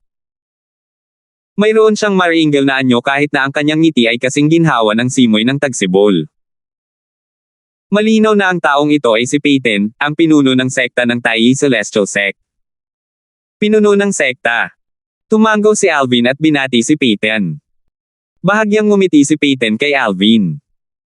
Nang mapadako ang tingin niya kay Tanya, agad niyang iniwas ang tingin. Kahit noon, may bahid ng pagkamangha ang makikita sa mga mata nito. Tutal, ito ang unang beses niyang nakakita ng ganito kagandang kagandahan. Gayunpaman, mayroon pa ring pagkamangha sa mga mata nito. Kahit na matagal na siyang nabuhay, at ang puso niya ay matagal nang naging parang isang tahimik na lawa, nakaramdam pa rin siya ng kaunting alon sa kanyang puso. Gayunpaman, ang kanyang reaksyon ay likas lamang sa isang lalaki, walang masasama o maalay na kaisipan sa likod nito. Bukod dito, sinabi rin sa kanya ni Huxley sa pamamagitan ng isang communication celestial talisman na pinatay niya si Cheeto dahil sa pagnanasa sa babaeng ito. Tungkol sa bagay na ito, sumang-ayon siya sa mga ginawa ni Huxley. Natural lang, nalaman din niya ang tungkol sa pagpatay ni Huxley sa mga Celestial Duke mula sa Thousand Spiders Celestial Sect at sa Martial Dragon Celestial Sect, ngunit hindi siya nabahala. Tutal, may makatwirang dahilan si Huxley sa kanyang mga ginawa. Master Darfield, tumingin si Peyton kay Alvin at prangkang sinabi, ang pangakong ibinigay sa iyo ng Guardian Huxley ay sinusuportahan ng Tai Celestial Sect sa iyo. Nagtitiwala ako sa kanyang paghatol. Dahil sinabi niyang sapat ang iyong kakayahan upang maging Chief Celestial Alchemist ng aming Tai Celestial Sect, kung gayon, ikaw ang magiging Chief Celestial Alchemist ng aming Tai Celestial Sect mula ngayon. Sa katunayan, nagtiwala siya kay Alvin dahil sinabi sa kanya ni Huxley na kayang pinuhin ni Alvin ang kilalang Celestial Peel, ang overarching Heaven Peel. Ang iba pang kilalang Celestial Alchemist sa Tai Celestial Sect ay hindi kayang gawin ang ganoong gawa. Gayunpaman, tila may biglang pumasok sa isip ni Peyton. Tumingin siya kay Alvin at sinabing, gayunpaman, Master Darfield, bago mo ipahayag ang iyong posisyon bilang Chief Celestial Alchemist ng aming sekta, gusto kong makipagkita at makipag-usap ka sa 3 pang kilalang Celestial Alchemist ng aming sekta. Ano ang iyong palagay tungkol dyan? Sumulyap si Alvin kay Peyton na para bang nababasa niya ang nasa isip ni Peyton at sinabing, pinuno ng sekta Peyton, gusto mo bang makipag-usap ako sa 3 kilalang Celestial Alchemist para maipakita ko sa kanila na karapat-dapat akong maging punong Celestial Alchemist ng Tai Celestial Sect, tama ba? Master Darfield, hindi mo na kailangang gumawa ng marami. Ang kailangan mo lang gawin ay pinuhin ang isang overarching Heaven Peel sa harap nila. Matapos itong masaksihan, natural lang na wala silang tutulan at makukumbansi sila sa iyong mga kakayahan, sagot ni Peyton. Paano kung ayaw kong pinuhin ang overarching Heaven Peel sa harap nila o makipag-usap sa kanila? Tanong ni Alvin, kung ganoon nga, Sect Leader Peyton, gagawin mo pa rin ba ako Chief Celestial Alchemist ng Tai Celestial Sect? Kung ayaw mo, maaari na akong umalis. Sumulyap si Alvin kay Peyton pagkatapos magsalita. Natigilan si Peyton sa sinabi ni Alvin. Hindi niya inaasahan na sasabihin ito ni Alvin. Kung hindi mapapatunayan ni Alvin ang kanyang kakayahan sa harap ng 3 kilalang Celestial Alchemist ng kanilang Tai Celestial Sect, at padalos-dalos niyang ginawa si Alvin na Chief Celestial Alchemist ng sekta, ang iba pang 3 kilalang Celestial Alchemist ay tiyak na hindi masisiyahan at maaaring umalis pa sa sekta ng may galit. Bagamat ang 3 kilalang Celestial Alchemist ng Tai Celestial Sect ay pawang mga iginagalang na elder sa sekta, ang kanilang pagkakaugnay sa sekta ay hindi gaanong matibay kaya maaari silang umalis sa sekta nang hindi masyadong nag-iisip. Master Darfield. Bahagyang nagbago ang ekspresyon ng mukha ni Huxley nang marinig niya ang mga sinabi ni Alvin. Gayunpaman, sumingit si Peyton bago pa man matapos magsalita si Huxley. Same time niyang sinabi, Master Darfield, kung tutol ka, gagawin namin ang gusto mo. Iaanunsyo ko na ikaw ang Chief Celestial Alchemist ng aming Tai Celestial Sect kahit na ayaw mong makipag-usap sa iba pang kilalang Celestial Alchemist. Pinuno ng sekta. Malaki ang ipinagbago ng ekspresyon ni Huxley. Bagamat alam niyang si Alvin ay lubos na may kasanayan kumpara sa 3 kilalang Celestial Alchemist ng Tai Celestial Sect, hindi niya inisip na sulit na mawala ang 3 kilalang Celestial Alchemist dahil lamang kay Alvin. Ha! Medyo nagulat si Alvin nang marinig niya ang mga sinabi ni Peyton. Matapos tingnan ng balisang si Huxley, tumingin siyang muli kay Peyton at sinabing may bahagyang ngiti, Sect Leader Peyton, nagbibiro lang ako. Pakiayos naman ang pakikipagkita ko sa 3 Celestial Alchemist. 2,785. Sinabi lamang ni Alvin ang mga salitang iyon upang subukan si Peyton, ang pinuno ng sekta ng Tai Celestial Sect. Ito ang unang beses na nakilala niya si Peyton, at siya ay nagtataka kung anong pagpipilian ang gagawin ni Peyton kapag naharap sa isang mahirap na kahilingan. Laking gulat niya, natuklasan niya na hindi lamang si Peyton ay determinado, kundi matapang din siyang sumugal. Upang mapanatili siya sa sekta, handa pa ngang isugal ni Peyton ang pagkawala ng 3 umiiral na kilalang celestial alchemist sa Taiyi Celestial Sect. Bagamat alam niyang ginawa lamang ni Peyton ang ganoong pagpili dahil sa kanyang kakayahang pinuhin ang overarching heaven peel, humanga pa rin siya kay Peyton. Kung tutuusin, karamihan sa mga tao ay hindi susugal na mawala ang 3 kilalang celestial alchemists, gaano man sila kabihira sa wasteland, para sa isang kilalang celestial alchemist, kahit alam niya kung paano pinuhin ang overarching heaven peel. Bukod dito, ang 3 kilalang celestial alchemist ay matagal nang nasa Taiyi Celestial Sect samantalang siya ay kararating lang sa Taiyi Celestial Sect. Kung siya ang nasa kalagayan ni Peyton, maaaring hindi siya kasing determinado at kasing matapang ni Peyton sa pagpili. Pinuno ng sekta Peyton, nagbibiro lang ako kanina. Pakiayos naman po ang pakikipagkita ko sa 3 celestial alchemist. Nang marinig ang mga salita ni Alvin, ang ekspresyon ni Huxley, ang kaliwang tagapangalaga ng Taiyi Celestial, ay bumuti. Tiningnan niya si Alvin nang may pasasalamat. Gayon din, nang marinig ni Peyton, ang pinuno ng sekta ng Taiyi Celestial Sect, ang mga salita ni Alvin, nakaramdam siya ng ginhawa matapos makabawi mula sa kanyang pagkabigla. Tutal, kahit na napagdesisyonan na niya kanina na isusuko niya ang panganib na mawala ang 3 kilalang celestial alchemist na matagal nang nasa Taiyi Celestial Sect kapalit ni Alvin na marunong magpino ng overarching heaven peel, mahirap pa rin itong desisyon. Bukod dito, hindi niya lubos na kilala si Alvin at hindi rin niya alam kung mananatili pa ba si Alvin sa sekta ng matagal. Hindi niya pagsisisihan ang kanyang desisyon kung sakaling tumigil si Alvin sa pananatili sa sekta ng matagal kahit na umalis ang 3 kilalang celestial alchemist. Tutal, mas malaki ang kalamangan kaysa sa kahinaan. Gayunpaman, paano kung magpasya si Alvin na umalis pagkaraan ng maikling panahon? Malaki ang kanyang mawawala. Sa panahong iyon, walang magiging kilalang celestial alchemist sa sekta. Ang mga benepisyong dulot ni Alvin para sa Taiyi Celestial Sect ay tiyak na hindi bababa sa 3 kilalang celestial alchemist. Sige, ako na ang bahala. Balis ang sagot ni Peyton. Dahil sa kanyang kasalukuyang kinakabahang ugali, mahirap paniwalaan na isa siyang makapangyarihang 7-star celestial duke. Pagkatapos, tumingin siya kay Huxley at sinabing, Guardian Huxley, hahanapin ko ang 3 iginagalang na elder at aanyayahan ko sila para sa isang talakayan kasama si Master Darfield.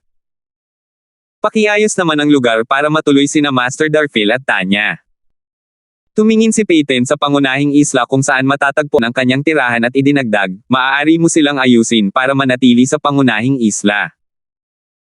Pagkatapos, humarap siya kay Alvin at sinabing, Master Darfield, Miss Tanya, aalis na ako ngayon.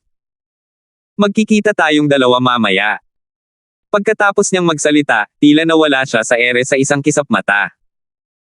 Sa mga naroon, tanging si Huxley lamang ang nakakita sa galaw ni Peyton. Nakita niya si Peyton na patungo sa isa pang kilalang Celestial Island. Pagkaalis ni Peyton, sinabi ni Huxley, Master Darfield, pinahahalagahan ka ng pinuno ng sekta. Espesyal ang pangunahing isla. Bagamat hindi gaanong naiiba ang kapaligiran ng paglilinang sa iba pang 8 kilalang Celestial Islands, ang kanilang mga katayuan ay hindi maihahambing sa pangunahing kilalang Celestial Island kung saan ka titira. Pagkatapos ng maikling paghinto, nagpatuloy siya sa pagdaragdag, ang pangunahing kilalang Celestial Island ay kung saan nagsasaka ang pinuno ng sekta at ang mga kataas-taasang elder ng Taiyi Celestial. Bukod doon, tanging ang mga pinakaiginagalang na panauhin mula sa mga kataas-taasang Celestial Sect ang pinapayagang manatili rito. Kahit na noong sumali ang 3 kilalang Celestial Alchemist sa aming sekta, hindi inayos ng pinuno ng sekta na manatili sila sa pangunahing isla. Natutuwa ako. Mahinang sabi ni Alvin na may bahagyang ngiti sa kanyang mukha. Master Darfield, nagbibiro ka. Dahil sa kakayahan mo, natural lang na maituring kang isang lubos na pinarangalan na panauhin ng aming Taiyi Celestial Sect bago opisyal na sumama sa amin. Nararapat lamang na ayusin namin ang iyong pananatili sa pangunahing isla, nakangiting sabi ni Huxley. Pagdating nila sa pangunahing kilalang Celestial Island, malinaw nilang naramdaman ang mayamang heaven and earth spirit energy. Tulad ng inaasahan sa sekta na nagmamay-ari ng mga sinaunang ugat ng Celestial Crystal Ore. Ang ibang mga lugar sa wasteland ay hindi maihahambing sa kapaligiran ng paglilinang sa kilalang Celestial Islands ng Taiyi Celestial Sect. Bumantong hininga si Alvin sa loob matapos niyang maramdaman ang heaven and earth spirit energy sa hangin. Bukod pa rito, ang kapaligiran ng paglilinang ay labis pa para sa akin. Sa madaling salita, wala itong pinagkaiba sa paglilinang sa kapaligiran ng paglilinang na ibinibigay ng Tanya Divine Crystal. Dati, noong nagkukultiba si Alvin, pagkatapos niyang maging isang great overarching golden celestial, natuklasan niya na kahit gaano pa kahusay ang kapaligiran ng pagkukultiba ay may limitasyon pa rin ang heaven and earth spirit energy na kaya niyang sipsipin. Mukhang hindi ko na kailangang umasa sa Divine Crystal ni Tanya para mag-cultivate dito. Malamang kakailanganin ko ang tulong ng kanyang Divine Crystal kapag bumuti na ang aking cultivation base at lumakas na ako. Alam na alam ito ni Alvin. Sa kabilang banda, para kay Tanya na isang overarching heavenly supreme celestial, ang cultivation environment ng pangunahing prominenteng celestial island ay hindi sapat upang matulungan siya sa kanyang cultivation kahit gaano pa ito kagaling. Kailangan pa rin niyang umasa sa kanyang divine crystal upang mag-cultivate dito. Bigla na lang, tumingin si Tanya kay Alvin gamit ang malinaw nitong mga mata at nagtanong pagkatapos umalis ni Huxley, "Kapatid na Alvin, ibig sabihin ba nito ay hindi ko na kailangang magsuot ng sombrero at belo?" "Hindi ako sigurado," sabi ni Alvin. Nalungkot ang mukha niya nang marinig ang mga sinabi ni Alvin. Gayunpaman, isang napakagandang ngiti ang sumilay sa mukha niya nang marinig ang mga susunod nitong salita. "Sa anumang kaso, hindi mo na kailangang magsuot ng belo at sombrero sa kaparangan." Tuwang-tuwa si Tanya. Nang umalis sila sa kaparangan, kinailangan pa rin niyang magsuot ng sombrero at belo. Gayunpaman, kontento na siya na sa ngayon, hindi niya kailangang magsuot ng sombrero at belo sa kaparangan. Isa siyang madaling mapasaya na tao kung tutuusin. Samantala, isang malaking kaguluhan ang sumiklab sa lungsod ng Taiyi. Nagchichismisa ng mga tao sa isang maingay na restoran. Sina Chito, isang elder ng Taiyi Celestial Sect, si Looper, isang guardian of the Thousand Spiders Celestial Sect, at si Teddy, isang elder ng Martial Dragon Celestial Sect, ay pumunta sa tirahan ng Soaring Dragon Celestial Kingdom na inayos ng Taiyi Celestial Sect. May biglang nag-flick ng dila. Pumunta lang sila roon dahil sa babaeng nasa mga larawang kumakalat sa lungsod. Hindi na ako nagugulat. Kilala ang tatlong lalaking iyon sa pagiging maalay. Tiyak na magdurusa ang dilag na iyon sa kanilang mga kamay. Naaawa ako sa magandang babaeng yan. Nang malaman ng mga tao ng lungsod ng Taiyi na tatlong Celestial Duke mula sa tatlong pangunahing Celestial Sects ng kaparangan ang pumunta sa tirahan ng Soaring Dragon Celestial Kingdom sa lungsod ng Taiyi, inakala nilang lahat na ang magandang babae sa mga larawan ay magdones ng isang malagim na wakas. Sina Chito, Looper, at Teddy ay pawang makapangyarihang mga Celestial Duke. Hindi man lang sila one basic Celestial Dukes, sila ay two form Celestial Dukes. Tatlo sa kanila ay pantay ang lakas. Natatakot ako na baka magustuhan din nila ang ganda. Magbahagi ng babae. Bueno, malamang na magkasundo sila at magpapalitan sa pakikipagtalik sa kanya. May bumantong hininga. Sayang naman at mapunta sa kamay ng tatlong iyon ang dilag. Base sa kanilang pag-uusap, tila maraming tao sa Taiyi City ang hindi alam ang pinakabagong pangyayari. Lahat sila ay naawa sa ganda ng mga larawan. Sa sandaling ito, may napangisi. Wala kayong alam. Sigurado akong wala ni isa sa inyo ang nakakaalam na naging maayos naman ang lahat para sa dilag. Higit sa lahat, patay na sina Chito, Looper, at Teddy. Pagkasabi niya ng mga salita, agad na tumahimik ang main hall ng restaurant na kanina pa masigla. Sa sobrang tahimik ay maririnig mo ang pagbagsak ng aspili. Nakatuon ang atensyon ng lahat sa taong nagsalita. Ang lalaki ay isang nasa katanghaliang gulang na nakasuot ng magagandang damit na may pambihirang ugali. Sa wakas, binasag ng isang matandang lalaki ang katahimikan at nagtanong, "Ginoo, totoo po ba ang sinabi ninyo? Isa ako sa mga prinsipe ng Soaring Dragon Celestial Kingdom. Kailangan pa ba akong magsinungaling?"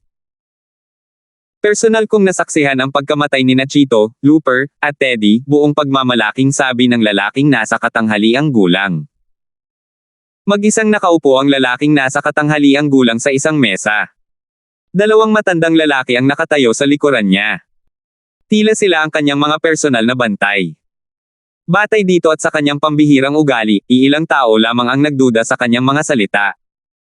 "Prinsipe, bakit hindi mo sabihin sa amin ang nangyari ngayon?"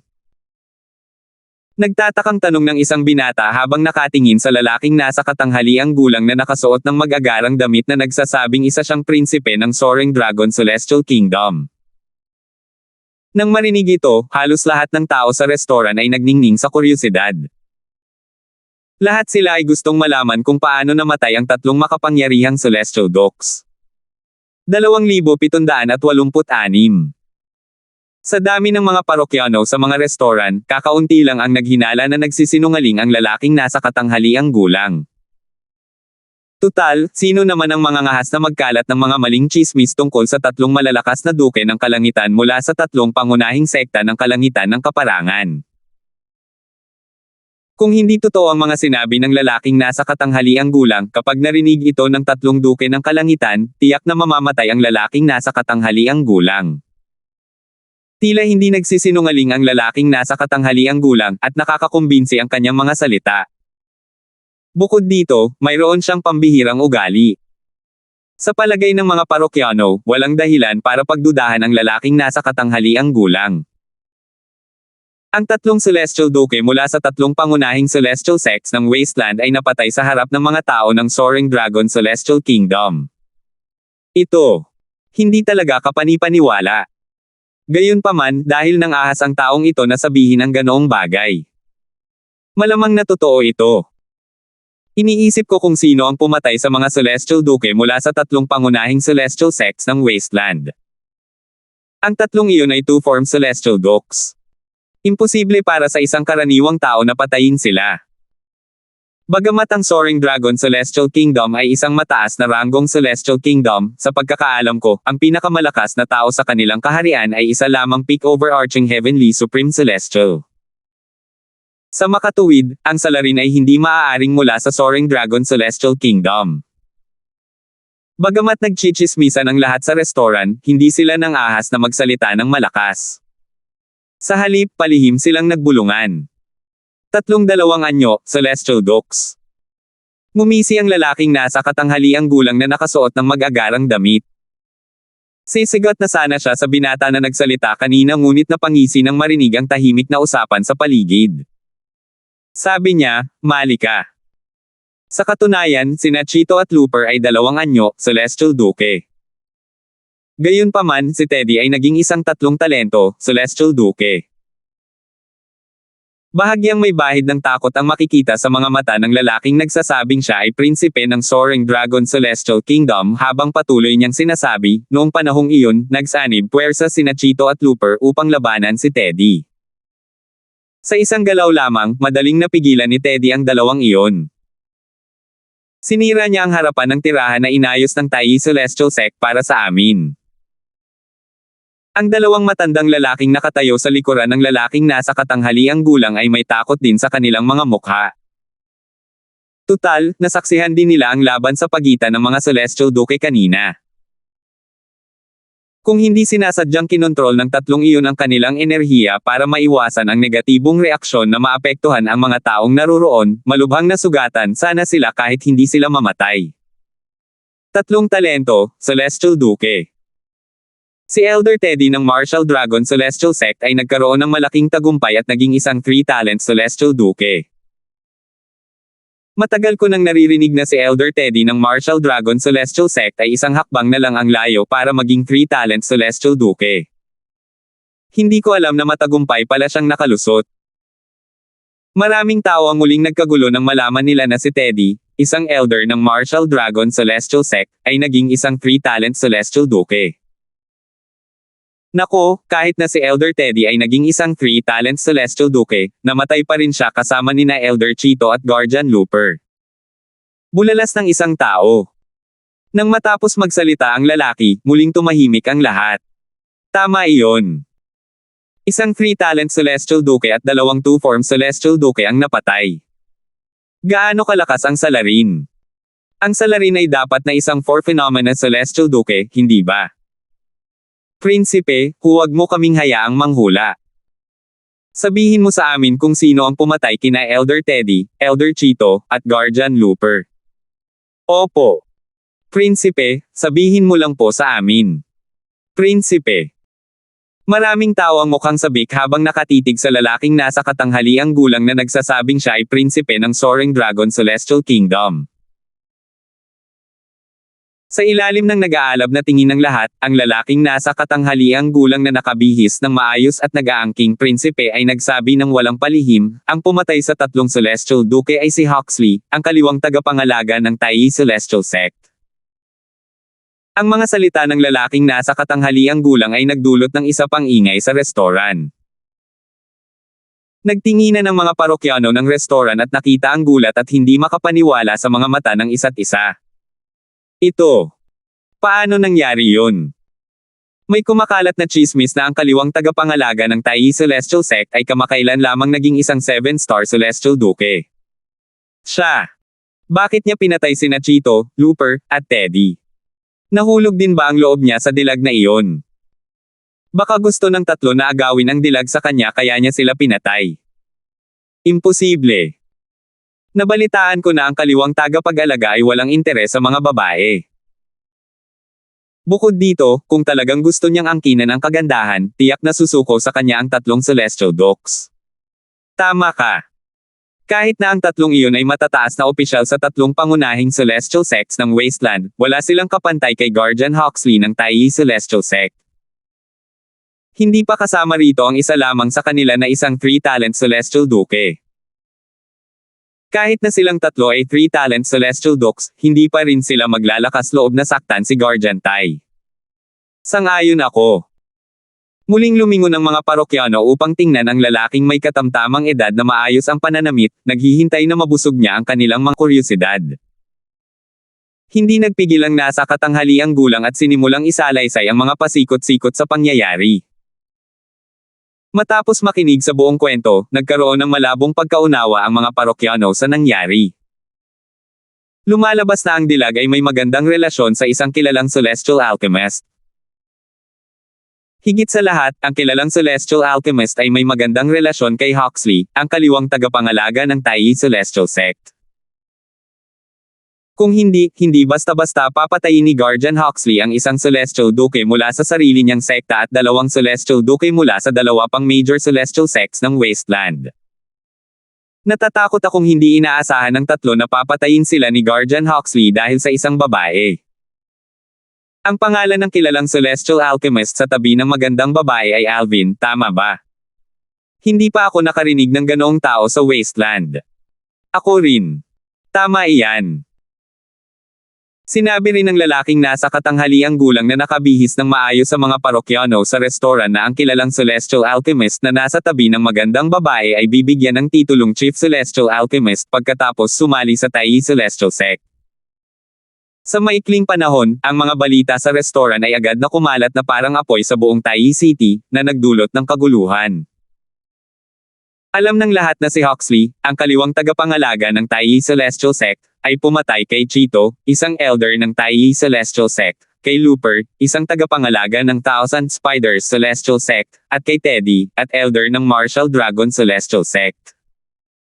Nalaman din nila na may nadagdag na isang kilalang Celestial Alchemist sa kaparangan.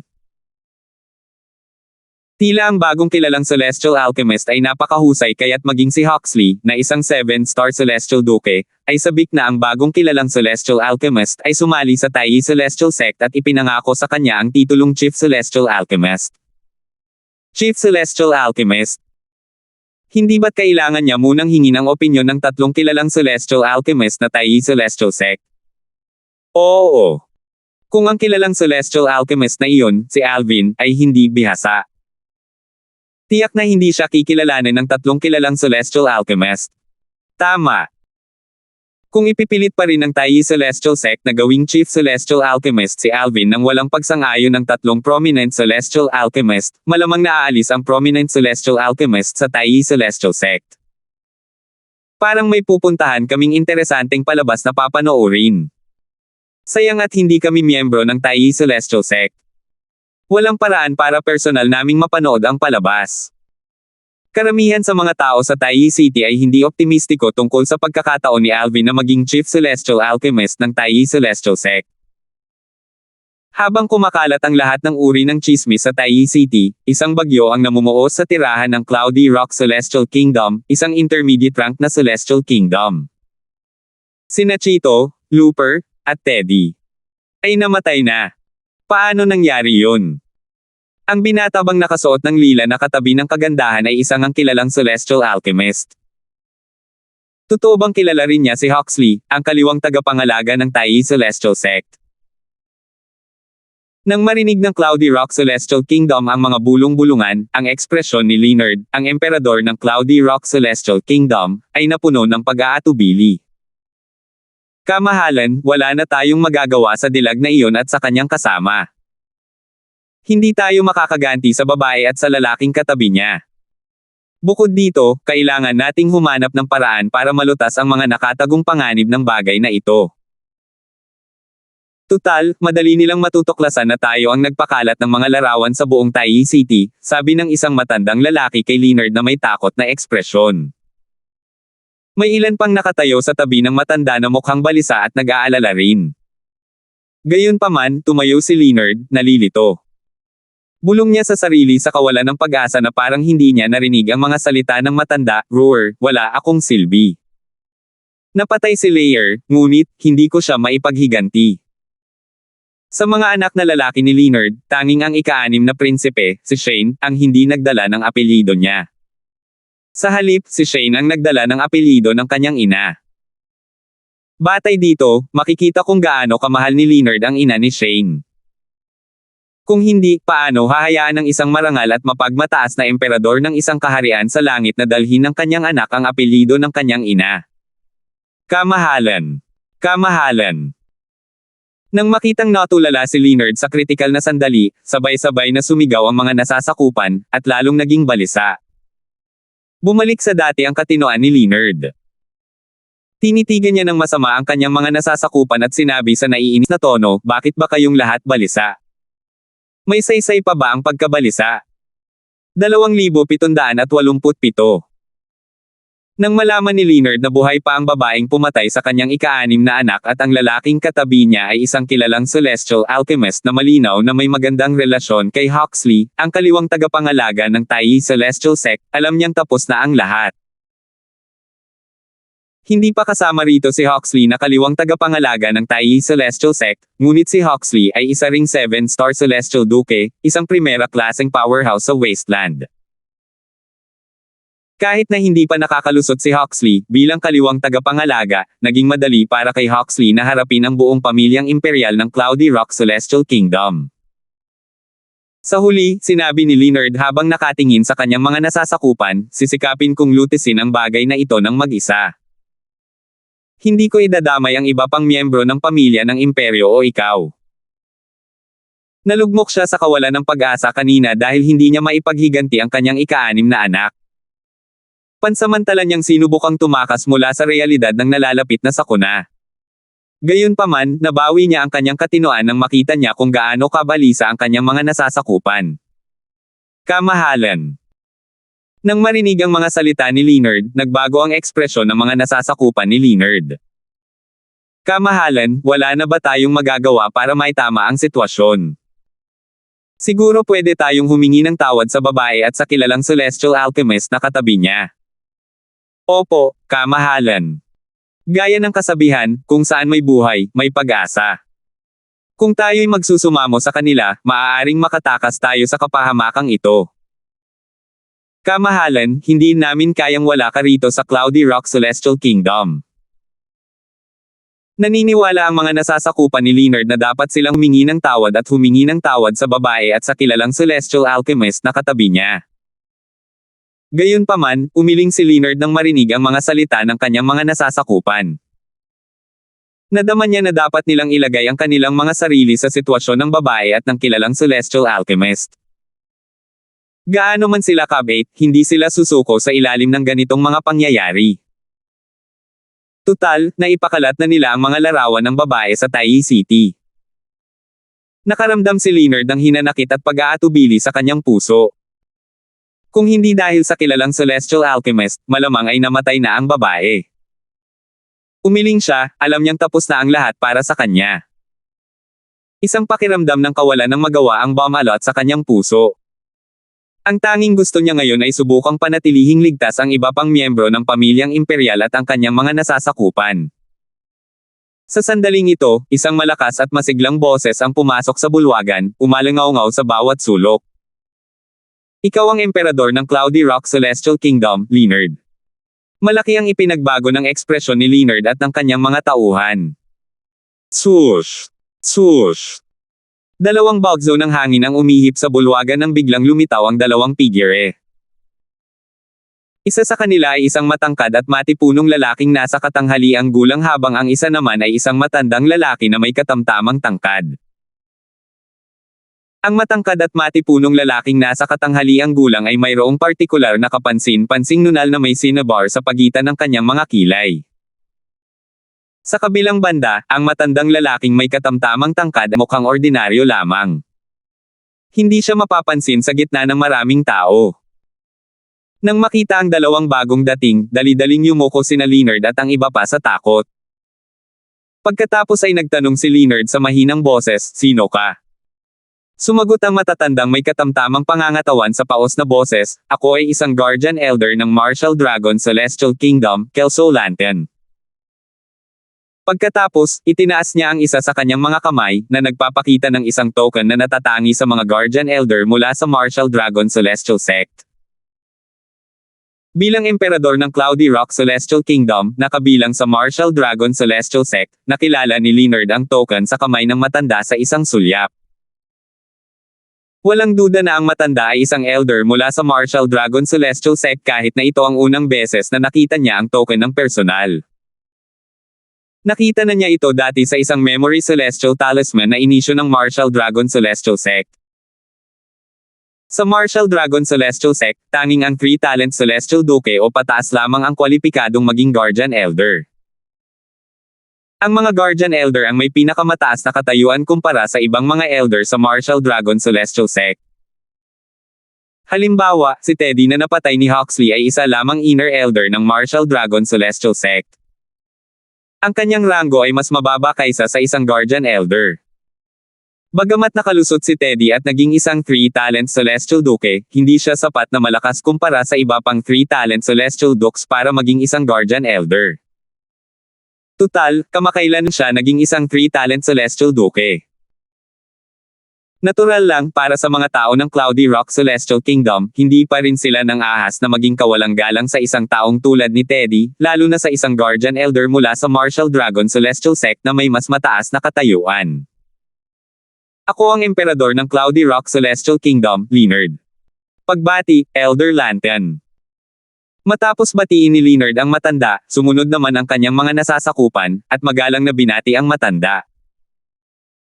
Nandito ako ngayon para ibalita na mula ngayon, ang Cloudy Rock Celestial Kingdom ay hindi na pag-aari ng ating Martial Dragon Celestial Sect. Ibinigay sa atin ng Tayi Celestial Sect ang dalawang intermediate rank na Celestial Kingdom kapalit ng Cloudy Rock Celestial Kingdom, seryosong sabi ng matanda habang nakatingin kay Leonard. Walang bahid ng pag-aalala sa kanyang boses habang patuloy niyang sinasabi, mula ngayon, ang Cloudy Rock Celestial Kingdom ay pag-aari na ng Tayi Celestial Sect. Sa kalagitnaan ng pakikinig sa mga salita ng matanda, si Leonard at ang kanyang mga nasasakupan ay lubos na natigilan. Gayunpaman, nang matapos nilang pakinggan ang mga salita ng matanda, lubhang nagbago ang kanilang mga ekspresyon. Bagamat inaasahan nilang lahat ang anumang uri ng parusa mula sa Tayi Celestial Sect, hindi nila inaasahan na ang paghihiganti ay darating ng ganito kabilis at walang awang. Isa itong tunay na dominanteng hakbang. Bilang paghihiganti, ipinagpalit ng Taiyi Celestial Sect ang dalawang intermediate rank na Celestial Kingdom para sa Cloudy Rock Celestial Kingdom ng Martel Dragon Celestial Sect. Kapag ang Cloudy Rock Celestial Kingdom ay naging bahagi na ng Taiyi Celestial Sect, magagawa na ng sekta ang anumang gusto nila at hindi sila mapapayag ng kanilang kaharian. Nag-aalalang tiningnan ni Leonard ang matanda at nagmakaawa, Elder Huxley, ang Celestial Stone na ipinapadala namin bilang tributo sa sekta taon-taon ay mas marami kaysa sa ibang mga intermediate rank na Celestial Kingdom. Hindi kami maaaring pabayaan ng sekta. Elder Huxley, hanggat hindi mo ibibigay ang aming kaharian sa Taiyi Celestial Sect, mula ngayon, ang aming Cloudy Rock Celestial Kingdom ay handang doblehin ang mga Celestial Stone na karaniwan naming ibinibigay. Alam na alam ni Leonard na kung ang Cloudy Rock Celestial Kingdom ay mananatili sa ilalim ng Martial Dragon Celestial Sect, kahit na gustuhin ng kaliwang tagapangalaga ng Taiyi Celestial Sect o ng Taiyi Celestial Sect na gumanti, siya lamang ang kanilang makakalaban. Hindi kayang hawakan ng Taiyi Celestial Sect ang buong Cloudy Rock Celestial Kingdom. Kung ang Cloudy Rock Celestial Kingdom ay ibibigay sa Taiyi Celestial Sect, tiyak na mapapabagsak ang pamilyang imperial. Sumangayon na ang pinuno ng sekta sa bagay na ito. Napagdesisyonan na ang lahat, walang tonong sabi ng matandang lalaki habang nakatingin kay Leonard na namutla na ang mukha. Pagkatapos noon, hindi na tumingin ang matanda kay Leonard. Sa halip, lumingon siya upang tingnan ang matangkad at matipunong lalaki na sumama sa kanya. Ang kanyang walang pakialam na ekspresyon, nang harapin si Leonard, ay nawala ng walang bakas nang tumingin siya sa matangkad at matipunong lalaki. Sa halip, isang magalang na ekspresyon ang lumitaw sa kanyang mukha nang sabihin niya, Guardian Huxley, mula ngayon, Cloudy Rock Celestial Kingdom ay pagmamayari ng iyong Taiyi Celestial Sect. Dagdag niya, sa katunayan, ito ay isang maliit na bagay lamang. Hindi mo na kailangang mag-abala pa para personal na pumunta rito. Maaari ka na lang magpadala ng isang elder ng iyong sekta para samahan ako. Ang matanda ay lubos na magalang at hindi nang ahas na maging bastos ng harapin ang matangkad at matipunong lalaking nasa katanghaliang gulang. Guardian Huxley. Nang marinig ang paraan ng pakikipag-usap ng matandang lalaki sa matangkad at matipunong lalaking nasa katanghaliang gulang, natural na hindi naging mahirap para kay Leonard at sa kanyang mga tauhan na malaman ang pagkakakilanlan ng matangkad at matipunong lalaking nasa katanghaliang gulang. Humabog. Matapos mapagtanto ang pagkakakilanlan ng lalaking nasa katanghaliang gulang, si Leonard ang unang lumuhod. Nagmakaawa siya, Guardian Huxley, ako ang nag-utos sa aking mga nasasakupan na ipamahagi ang mga larawan ng dalagang iyon. Walang kinalaman ang bagay na ito sa iba. Umaasa ako na imbestigahan ng mabuti ni Guardian Huxley ang bagay na ito. Ako, ang emperador ng Cloudy Rock Celestial Kingdom, si Leonard, ay handang panagutan ang buong responsibilidad para dito. Ang tanging bagay na desperadong gusto niya ngayon ay ang protektahan ang natitirang pamilya ng imperyo. Humabog. Sumunod naman ang mga tauhan ni Leonard. Nanginig ang kanilang mga katawan habang lumuhad din sila. Malinaw na sa kanila ngayon na ang matangkad at matipunong lalaking nasa katanghaliang gulang ay si Huxley, ang kaliwang tagapangalaga ng Taiyi Celestial Sect at isang 7-star Celestial Duke. Sumulyap si Huxley kay Leonard, na nakaluhod sa lupa, at ngumisi bago sinabi, hindi ikaw ang magdedesisyon kung ikaw lang ang magdurusa sa mga kahihinatnan nito. Mula ngayon, magkakaroon ng bagong pamilyang imperial ng Cloudy Rock Celestial Kingdom. Ang kasalukuyang pamilyang imperial ay lilipulin lahat. Malamig at nakakatakot ang kanyang boses. Pagkatapos magsalita ni Huxley, gumamit siya ng Communication Celestial Talisman para utusan ang isang elder mula sa Taiyi Celestial Sect na sumama sa kanya rito para sirain ang kasalukuyang imperial family ng Cloudy Rock Celestial Kingdom. Hindi. Sigaw ni Leonard sa kawalan ng pag-asa. Natural lang na naiintindihan niya ang intensyon ni Huxley. Ang kanyang mga mata ay puno ng panghihinayang at kawalan ng pag-asa sa sandaling ito. Talagang pinagsisihan niya ang kanyang mga ginawa. Pinagsisihan niya ang pagpukaw sa galit ng babaeng nasa mga larawan. Nang harapin ang nalalapit na kamatayan, biglang nagbago ang damdamin ni Leonard. Pang-anim na anak. Talagang isinama mo ang buong pamilya. Tila naiinis na siya kay Shane ngayon. Ngumisi lang si Huxley bago niya itinaas ang kamay at kinuha ang buhay ni Leonard. Nang makita ito, mas lalong nanginig ang mga tauhan ni Leonard. Alam nilang malapit nang mawala ang kasalukuyang pamilyang imperial ng Cloudy Rock Celestial Kingdom.